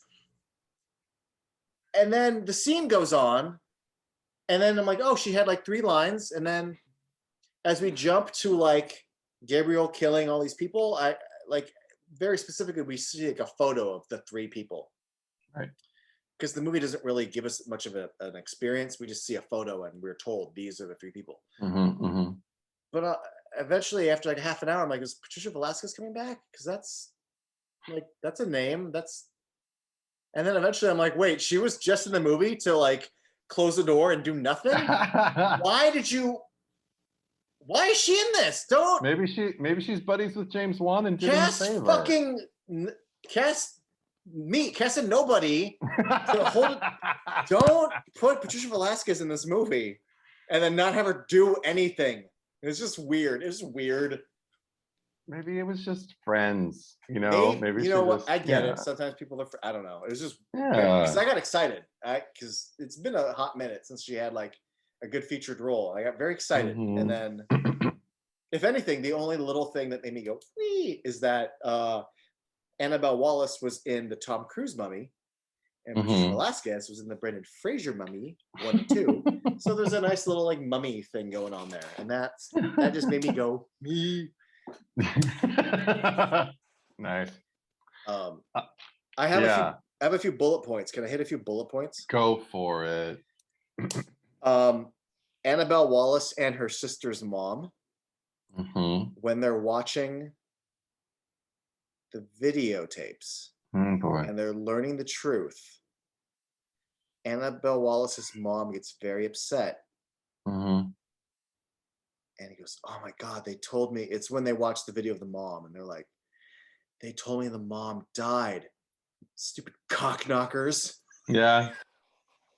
I haven't heard anyone say cock knockers with a straight face since like Jay and Silent Bob Strike Back. Yeah, I thought of Mark Hamill also. And honestly, in my life, I've never heard anyone say cock knockers. I've only heard it in Kevin Smith movies. That might have been the last time I heard it too. Yeah. Just to see a grown woman. Yeah. Go fucking cock knockers. Yeah. Oh my goodness. It was better than watching her so like, oh my stars or something like that. Right. Or even damn them, you know. But I'm like, whatever, okay, you know, in the 2021 wokeness of, well, why do you have to go with the homo slur? But also just like, what the fuck? Like, of all the things, okay, cock knockers. Oh my goodness. Also, and I just have to point this out because I really had okay. There was a beat that I felt was coming. Yeah. It's when the sister takes it upon herself to go do research. Yeah. And we know she's going to the hospital. She's in the car. And I remember thinking, what the fuck are you doing going alone? Bring someone. And I'm only thinking that because I know you're in a horror movie and you don't. And I saw the opening scene where the fucking hospital is a goddamn castle on a cliff. It's a horror movie hospital. Yes, it is. But even then, I'm like, I forget. I think she knows that it's been closed for like 20 years. Like, why the fuck are you going alone? Like, don't like. Oh, what are you stupid? Well, don't go alone. So I was upset. Yeah, that wasn't the first one. That wasn't the first one either. When Detective Shaw went alone to investigate the third. Is it the third? No, it was the second doctor. Or was it the third doctor? Whoever it is that got killed when he went in their bathroom and third. Madison standing up. The third, okay. No backup. No backup, and he went in alone, and then he chased after him alone, and I think he had a little walkie on his belt, and he didn't use it, and everything. I was just kind of like, everybody is stupid in this movie. Everybody's going everywhere alone. Everybody's going in the wrong direction. I mean, Eddie, it's a horror movie, so like, it's. I hate to say it, but an American studio horror movie has to have a say. What are they, stupid? So I get it. I will say to you what I said to my sister while we were watching it. It's like having someone with you in any of these instances doesn't make it any less scary or any less dangerous, but it makes the character look smarter. Yes. I agree. Now you can have 2 people scared, and it's still scary. You can isolate them. You can turn them against each other. There's so many things you can do. Eddie, there's something to be said though about when you are alone, because now you don't have help. But in this movie, I get it. Mm, When she's driving there, I'm like, oh my God, I know you idiot. yeah, Why did yeah. you go alone? And then she goes to this hospital that's been closed for 20 years, I think. I know Mm, it's been about an almost 30-year jump, yeah. 28-year jump. But she gets to the hospital and the atmosphere, it's like abandoned, cobwebs and spooky. And we're Hmm. thinking, oh, you're gonna regret coming here alone. And then you know what happens, Eddie? She finds the documents she was looking for. Right there. And then no, That was easy. and then we cut to her watching tapes with her mom, and I went, Yeah. Nothing happened. wait, what? Yeah. This is a horror movie, right? What the? I mean, I'm glad nothing happened to you, but I was so mad at you for driving there alone. And the movie makes a point to be like, it's on a cliffside, spooky. Look at the cobwebs, and then no scene happened. She just found the things and laughs. The scariest thing that happened in that scene is that she parked dangerously close to the cliff. I mean, dangerously. I mean, Really, like stupidly close. Like who parks like right stupidly. there? like here's the cliff and here's her car stop. You I know? I Oh. legitimately can't help but wonder if they filmed a plate of her pulling up, and maybe at one point the intent was we'll digitally, and then they're like, no, it's a horror movie. Make the cliff right there. So like her as the actress wasn't making that dumb of a choice. It was a post-production thing. Maybe. But I agree. It's absurd. Anyway. Like when they animate, like when people are running through like something and it's all simulated and they have like eye guards to like, like show or like, like guides to like show them where they'll like Yes. look, but then they don't animate the thing in the right space. So they're not looking directly at, I mean, yeah, it's something like that. Anyway, Yeah, go it's on. no, I understand. It's always been a little thing that bugged me. In Phantom Menace, whenever Ewan McGregor looks Mm, up at Jar Jar, yeah. I know that Ahmed Best is wearing this hat with like eyes on it, but it always feels like Hmm. he's staring just like an inch or two above where his eyes are. Yeah. And when they animated him, now Ewan's not at Jar Jar's eye level anymore. Yeah. It's Yeah. weird. Yeah. Do you have some bullet points? Because I have a few more things, but I want to let you. I feel like I just vomited for a little bit. Really, it's just kind of like wrapping it up. So you Oh, you hit any bullet points you need to, and I'll okay, just comment if I have anything to say. okay. I have a thing or two. I have All right. I have three things. Okay. One's a little bullet point, but you know what? I'm going to merge it with another one. Here's a nitpick I have. It felt like the concept of him having superpowers that involve electricity was an excuse. Well, obviously, it's to get him to be able to communicate. Hmm. Duh. Especially when the movie's operating under the guise that, well, is it a ghost? Is it another person? Is it a real person? It's an outside entity, no matter what, whether it's a ghost or an imaginary friend or a real person. It's not her, it's someone else. Hmm. How do we sell that? Well, what if he can talk through radio? It doesn't feel like a genuinely scary idea. It doesn't feel like an organic idea within the story. It simply felt like an excuse to further the idea that it's not her.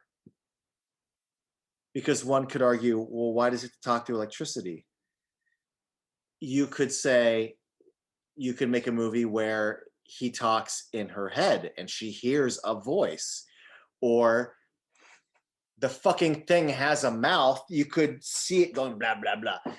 But no, if the police are thinking it's her and it's doing it's actually calling the phone and the police get to talk to her, that further solidifies the fact that it's not her, it's someone else. It Hmm. it only enhances the mystery, but it just feels like an excuse after you learn what the deal is. Mhm. It I became very aware that it was a movie excuse, and that within the confines of the story, it was kind of pointless. Mm. Okay, So that's a big nitpick I had, I because understand. there's already enough with Gabriel that now he's also got this power. It's like, oh no, no, this is just so we can fool you into thinking Gabriel's someone Yeah. else. Oh yeah. Oh, Well, okay, okay. or fool you into thinking that Gabriel's a ghost and like give you all of this like ooky spooky kind of thing. Right. I mean, and in all honesty, I see what motivated them toward that. I don't think it paid off in the long run, because what ultimately happens is by the end of the movie, and I'd say easily 20 minutes left of the movie, I am no longer scared of anything. I don't feel a threat. I don't I it's too convoluted. Like there's like, you got to find like that happy medium of like, like just not too implausible and just plausible enough, like and Good I luck with this exactly. movie. But the thing is also, if you're going to go outlandish, then there needs to be more outlandish stuff like happening earlier. And I get it that it's a mystery and that it's a reveal. And maybe people who really, really like the way this movie lands, and like the beginning, maybe there are people who like both parts that we like and simultaneously, and that's fine. I'm not saying they're wrong. I'm just saying it didn't. What made it not work for me was by the time we got to like the explanation, I didn't have the slightest idea really what I was looking at, because I was like, okay, wait, so as I'm watching fucking Gabriel fight everybody, Oh, I'm just retracing my steps, going like, okay, so her husband pushed her head into the wall, bleeding, and it kept bleeding, and she never wrapped it. If she'd wrapped it, maybe she would have killed him. But but it opened it up, and he was still somehow alive inside her skull. And he's alive now and connected to her brain, so he can take it over and manipulate her reality while he goes out and kills people, but even though we can't see. and um and he was also in her brain, somehow feeding off of her infants, because he feels threatened about her loving anyone other than him, even though he's repressed or wait, suppressed in her memory. let's And he has this ability to like speak through the radio and the telephone and manipulate electricity to his advantage. That's like 12 notes too high for me. That's yes, like yes. Carrie is the perfect example for me of like not too implausible, just plausible enough. Like, okay, not only is Ooh. she bullied, and not only is she beaten by her mother, and not only is like this really strange thing happening where like someone's being nice to her and she doesn't know what to make of it, but she's got fucking telekinesis and she can take everybody out with it. Like that is, and also and it just makes it more interesting. Every time I watch that movie, I'm just kind of like, God, this is why it's so interesting, because it's like you gave power to a character who everybody perceives to be powerless, except us, the audience, and you let us in on the secret. And then when we see it manifest, everyone's shocked, but us. And I fucking love that. That's not what this movie is. I'm really glad you brought that up. We've never discussed this concept in our podcast before, and I Yeah. think it's because no movie has really forced us to. Yeah. But one of the things that I discuss IRL with people is the idea of impossible versus implausible. Right. And I hate when like you watch a movie like a Transformers movie and a character makes a dumb decision and they go, well, but also fucking cars that turn into robots is fucking bullshit too. It's like, no, no, no, no. But within the confines of the story, Yeah. we are allowed to believe that cars turn into robots. Yeah. So the impossible is possible, but this character's choice is implausible, and you can't confuse the two. Yeah. And I think this is the first time maybe that idea has come up here. So Yeah. I think so. I'm happy it has. But I didn't imagine that happening with this movie. Um, I'm glad you mentioned just your journey with pretty much everything you just said, because it just reminded me of this little beat that I had in the movie, which was when they reveal that, well, we can cut out like its ribs and its hands, but you guys share the same brain. Right. Here's honestly, Eddie, here's where I loved the movie. When they poke his face into her skull and put her skull cap on. Mm-hmm.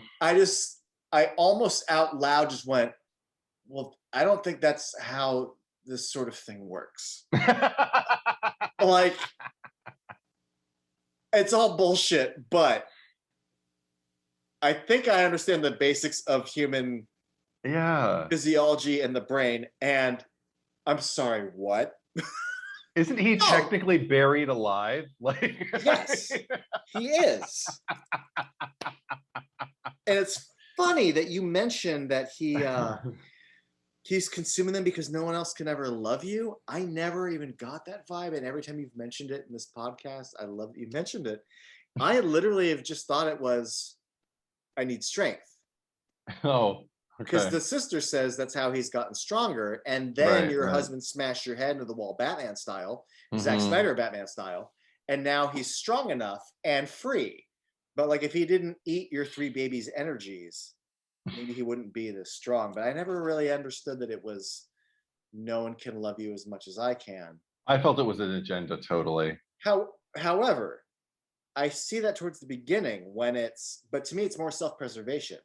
It's that I am now a voice in your head and I can call your toy phone. But for whatever reason, if you let this sister into your life, you won't need me anymore. And then Mm-hmm. that happens. It works. The sister is born and she blocks him out completely. So even though he's Mm-hmm. physically there, they share the same brain and mentally, it's a bunch of nonsense. It's a bunch It of really fucking is. nonsense. It really is. A ghost would have been more plausible. Right? The cinematic language of ghosts makes more Yeah. sense than this. Yeah. The other thing that doesn't make sense, at least upon reflecting the first time and then sure enough watching the second time, was they Mm-hmm. explained that since you guys share the same brain, Gabriel can put you in like this state of reality so that he is in control and you're seeing something else, which is how this movie has occurred.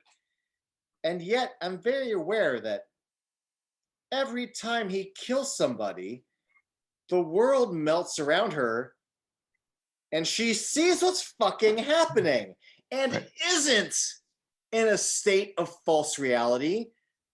Therefore, he sucks at doing that, or it doesn't work. Or you can argue that the movie's saying that she's more powerful than that. They even flash back to her as a child.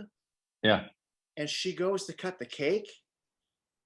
And then the world melts around and you see that he was trying to manipulate her into cutting into her mother's stomach, her foster mother's stomach. Yeah, I remember that.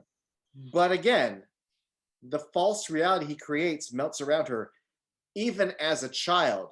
So when has he ever fucking got this right?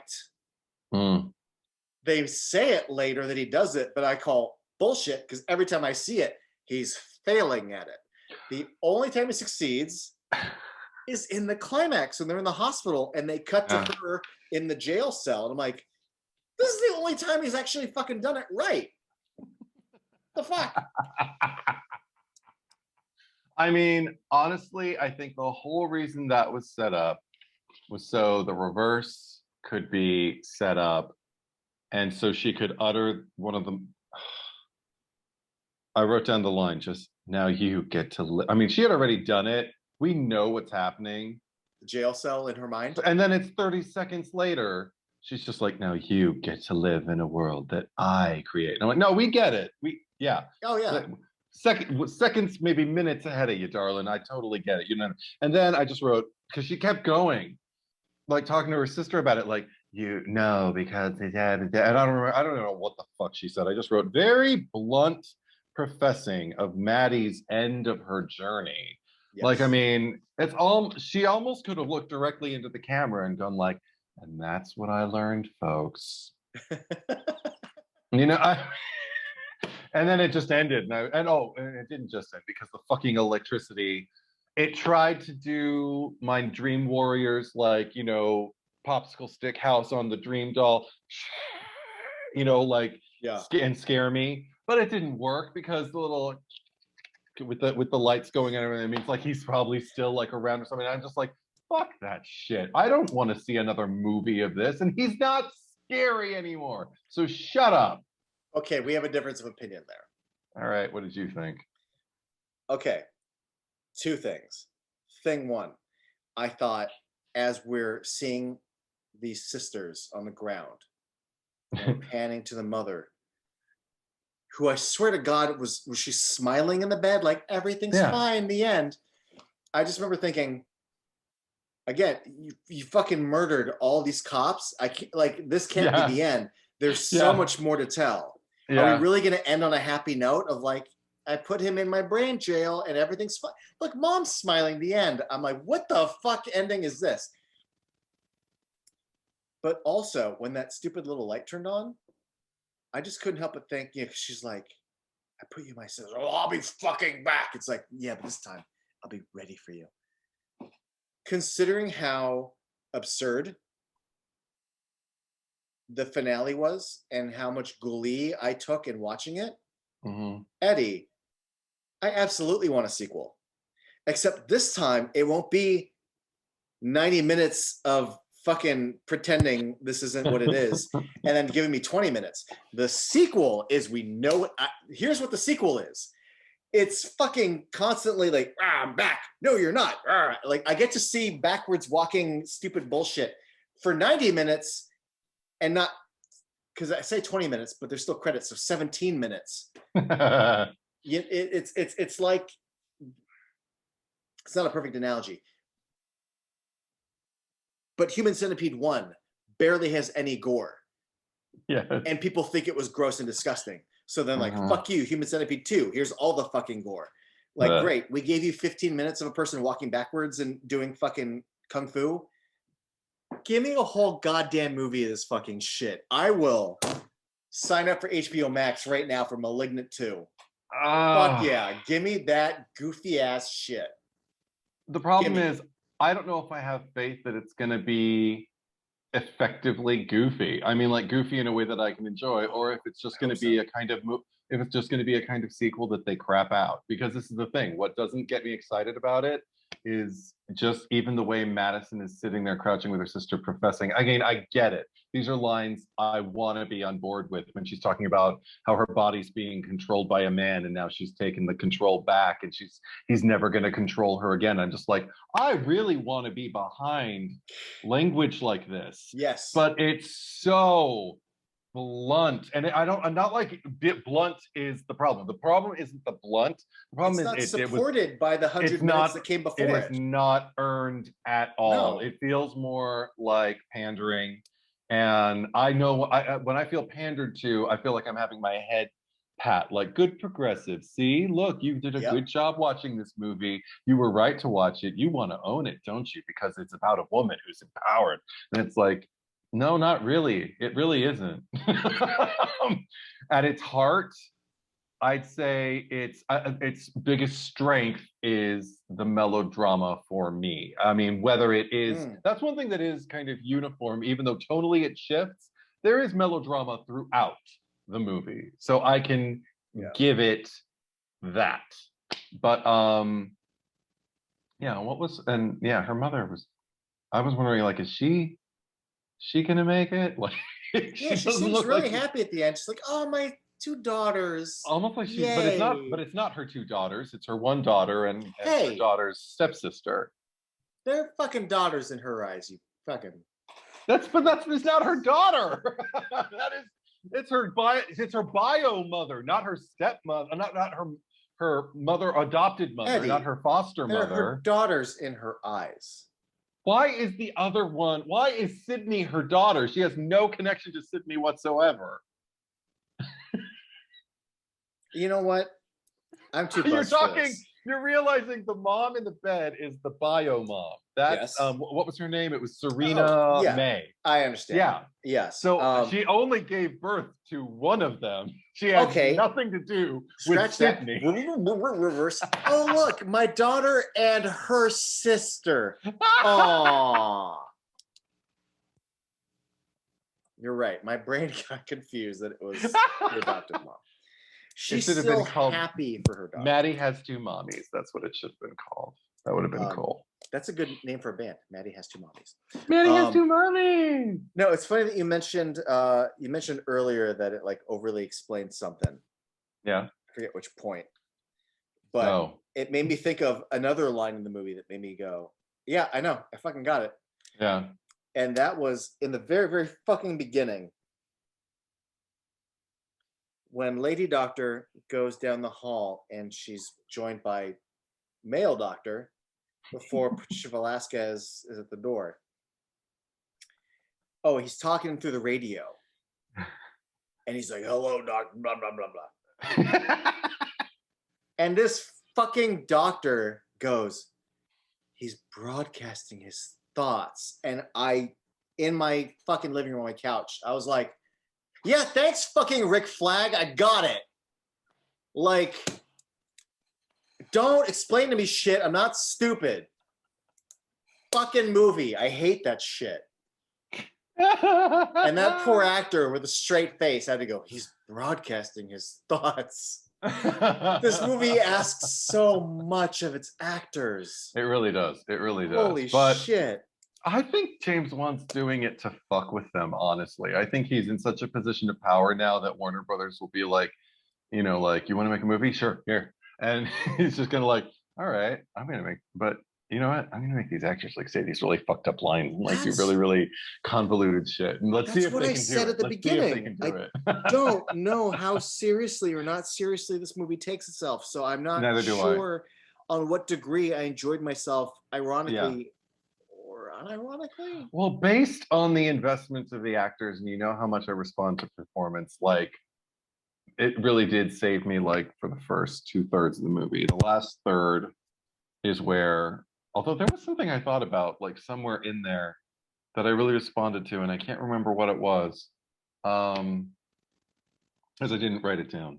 But there was something before that third, that, or at least that climax of the movie, something else aside from just like the reveal of the that I liked, that I thought was really, really effective, and I can't remember. We probably covered it, and when I watch this again, I'll be like, that fucking thing, yeah. That fucking thing. But I mean, so it's not without merit. That said, I was on Instagram following, like looking at a story of someone else who just started watching it like 20 minutes before and posted like the HBO Max screen. And it was just like, I'm going in. And I just responded, just boy. And, and he messaged me back. He was just kind of like, what? Like, what are you talking about? Like kind of worried. Because he was, I think, probably like by this point, like maybe 30 minutes, 40 minutes into it or whatever. And I was just like, I was just like, nothing, no spoilers. Just like, what? Get back to me like after you finish watching it. It's like, oh, okay. I mean, I'm like 45 minutes in, and I'm loving it. And I'm just kind of like, and he's like, did you see it? I'm like, oh yeah, earlier today I saw it. He's like, oh, okay, I'll talk to you later. I'm like, okay. But I was just, so I would never discourage anybody from watching it, but I would kind of like just lean in and whisper if they were already watching it, just kind of like, just watch out. Just don't get your expectations up. It's a very thin line. How much do you reveal? But still, you need to preserve their experience. I just, it was fun. Oh no! Before we wrap up, I just got to point out that Gabriel. I want to know. Like, I get it how, like, from her point of view, once she leaves the institution or asylum, she now doesn't know Gabriel as a thing that was like meh out her back. Yeah. She thinks it's a voice in her head. Yeah. And again, they make such great lengths to show that he can communicate through technology. But there are instances where you see him talking to her fucking mind. So again, it's just, you see him like telling you like cut the fucking cake, like. Well, electricity. So Like, isn't there like yeah, I electrical know. I'm just currents that saying run through the you brain? could make it in her mind and not through the TV. You Anyway, totally could. You I totally found it interesting that he gets sewn up in her head at like fucking age 8 or whatever. could. He comes out at 38 and he knows kung Yeah. fu and parkour. Yeah. Oh, It's not just and yeah. Madison is a superhero now because he had strength and he did parkour, so she can lift a fucking machine off of her sister. And just kind of like, and they explain it. Yeah, and explain it as happening. It's okay. He had power, so I can do it too. That means I can lift this thing off your body. I was just like, this isn't even being written at this point. This is literally like, I think she read the stage directions, or maybe somebody was like, well, how does that make sense? And it was like, well, I'll write a note for you in the script about why it makes sense. And instead, it just turned into a line she said. I didn't even need the line because you already showed me that you can do the fucking mind reality trick. Yeah. So you already have whatever he has. Right. So I didn't need the fucking line. But No. I don't think we really dwelled on this, but the whole police station fight. Like I was already like, dude, I was already when the fucking head came out. I don't think you could have seen the amount of joy. Like I sat up and I'm like, holy fuck, this is happening. Oh my fucking God, with the hands. Yeah. But then that fight happens with just fist through the fucking body and stomping on the head and the eyeball comes out, all that shit. And we didn't even talk about the fact that it's fucking Zoe Bell from fucking Death Proof and Uma's stunt double and fucking Kill Bill, and has gone on to become. And I don't know. I'm easy when it's like an Australian in an Australian's movie. I just go, oh, it's neat. With her stupid mullet, like I was so happy to see her. And anytime you give her lines, I'm just so happy. I fucking love her to death. That scene's already pretty rad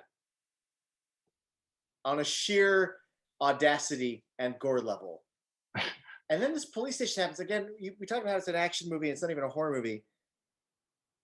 But Gabriel's fucking shit up in that scene. And not just like, oh, that's cool, that's neat, it's all James Wan, neat shot. But like, cuts off the fucking arm and like hits a dude in the face with an arm, and then takes a chair and throws it across the room at handsome Asian cop. And I just remember thinking like, Gabriel's got really good aim. Yeah. That's precision. Holy shit. Like, does he even have eyeballs at this point? Like, he does. He has. I mean, but it also with just the hair in the face, like how can you see? He needs a hair tie. It made me think of Birds of Prey. He needed a hair tie. That's what just makes Gabriel, in essence, so fascinating. Is this otherworldly level of parkour and kung fu? Jesus, I just couldn't. Yeah, it was a little too. I was like, I was scared. Like I was scared a few minutes ago watching this movie, and I was really excited to find out what this is. And now that it is not just revealed itself, but now that it is full on John Wicking everybody in this in this fucking precinct, I didn't know this is what I was signing up for. But maybe James Wan just saw the John Wick movies over the lockdown and went, I want to do that, but in a horror movie. I'll make something that's equal parts Insidious and John Wick, and then we'll throw it in together and make a family melodrama. See, it's funny because you said John Wick, but I still think of that scene in Aquaman's dad's house when like the Atlanteans show up. It just had more blood. It had more stabbing. But I mean, it was just, Aquaman's that worked for me. Like it worked for me in Aquaman. Sure, it did not work for me in this movie. No, I couldn't get behind it or even go, whoa. I was so like, what is happening? No, but with you saying like I was scared, now what? I was like, well, I was sort of fine on this movie, and now You're so Oh my silly. God, give me this shit. Oh my fucking God. Eddie. Yes. Oh, I haven't felt this good since the doctor said it's not malignant.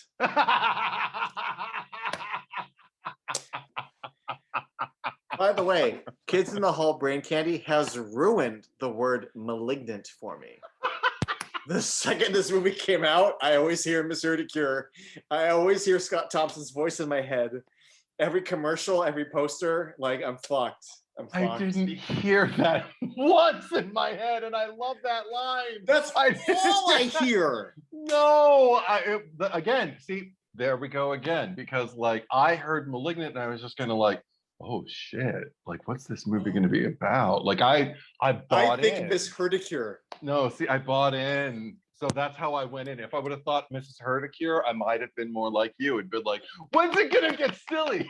Where there's gonna be a drug that gives worms to experiments.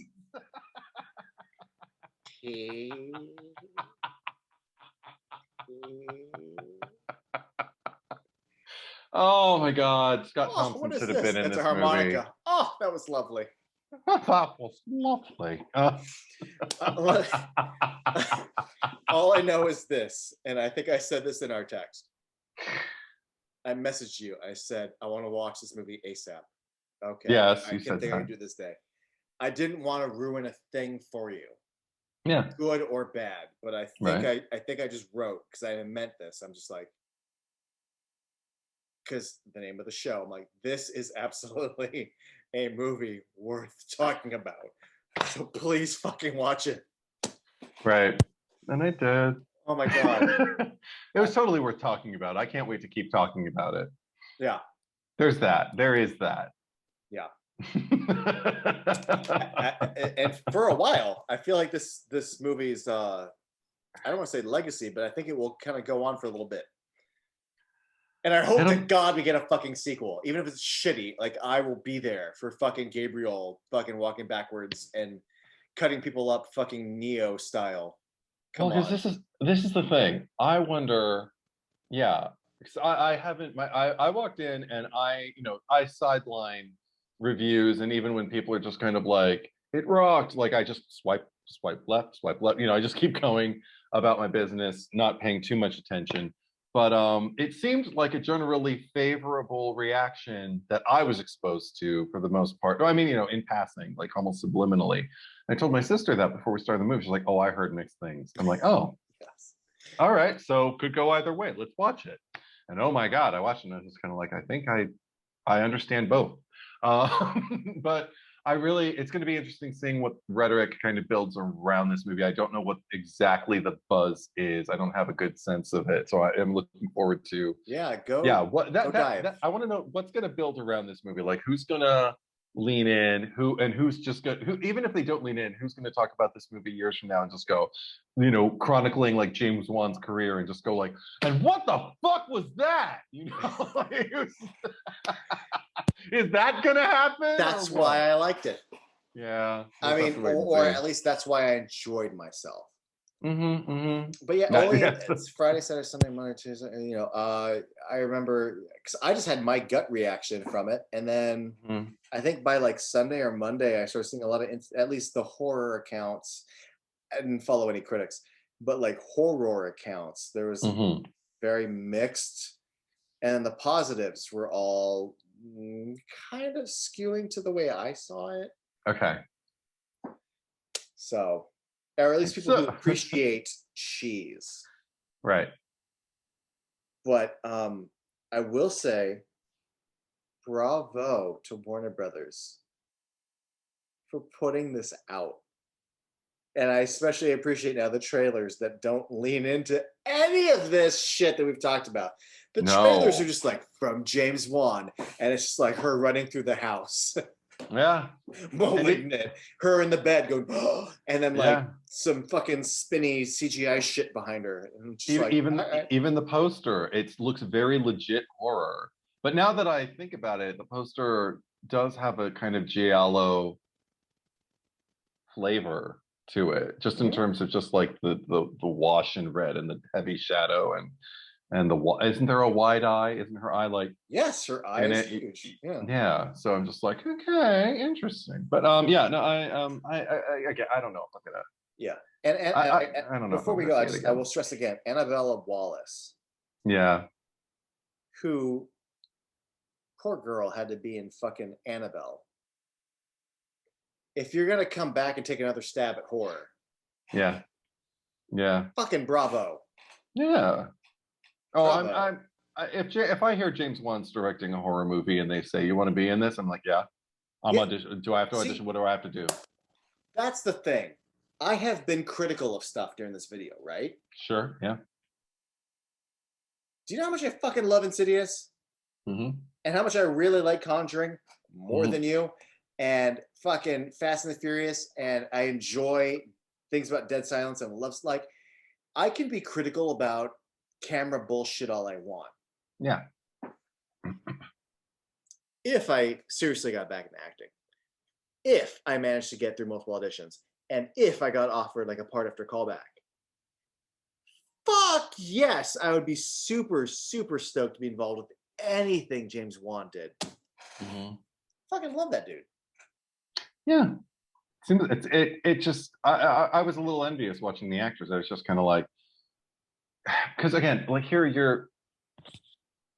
you were stressing like the difficult job that they had ahead of them, and you did use the word challenge, and I look at it and I'm just kind of like, but they all rose to it. Like I felt like it all got paid off. I didn't watch a performance and go like, it was the writing, but that's fun too. Like that can be camp, like true camp, if the writing is so full force and so in your face, and the actor just fills it in, just like, well, I have to be as big as this bold profession that I'm making, this pronouncement, and I have to like meet it, like where I it was lives, just and thinking yeah. that Yeah. about how, as an actor, sometimes the challenge is great because, hey, you're gonna play Steve.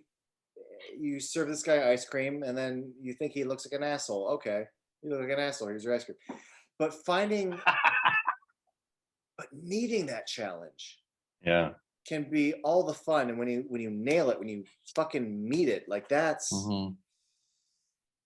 that's the joy. That's the work. Mm-hmm. If it's not work, if it's not a challenge, then almost where's the fun? Yeah. So, I mean, James Wan and company gave this cast a huge opportunity for fun. Mm-hmm. And I think, at the end of the day, I had a lot of fun watching this. Yeah. That was even one of the reasons I thought like Ross and Shaw were going to be like our leads, because from the moment they came on screen, I was just kind of like, yeah, I believe you're partners. You two look like you could carry a movie. Yeah. I would follow you guys somewhere. And the whole rest of the movie, I was just like on board with everything that they were in. I didn't like all the choices that the characters made, but all Sure. the choices the actors made, solid. I liked it. So that's probably what I'd have to lean into if I did revisit this movie in some time. Is just like think like, oh, there were good performances, and maybe it'll be more fun if I'm expecting it to take the turn that it does. Who knows? I don't know. Yeah. Maybe you'll have as much fun well, almost as much fun as I did on I my don't know first about viewing that. as you might. I say almost on your Maybe, second. maybe. But thank you for suggesting it. You're welcome. Thank you for joining me. I saw this and I'm just like, I have to talk about this with you. I had such fun. Yeah, it was fun. It was This needs to fun. get out. So thank you for joining me. Thank you all for watching. If you have any thoughts on the movie, agree with us, disagree with us, let us know below. If you like the video, click like and subscribe and all that shit. You can find us on social media. I'll put up the links in a moment. Thank you, Eddie. Thank you.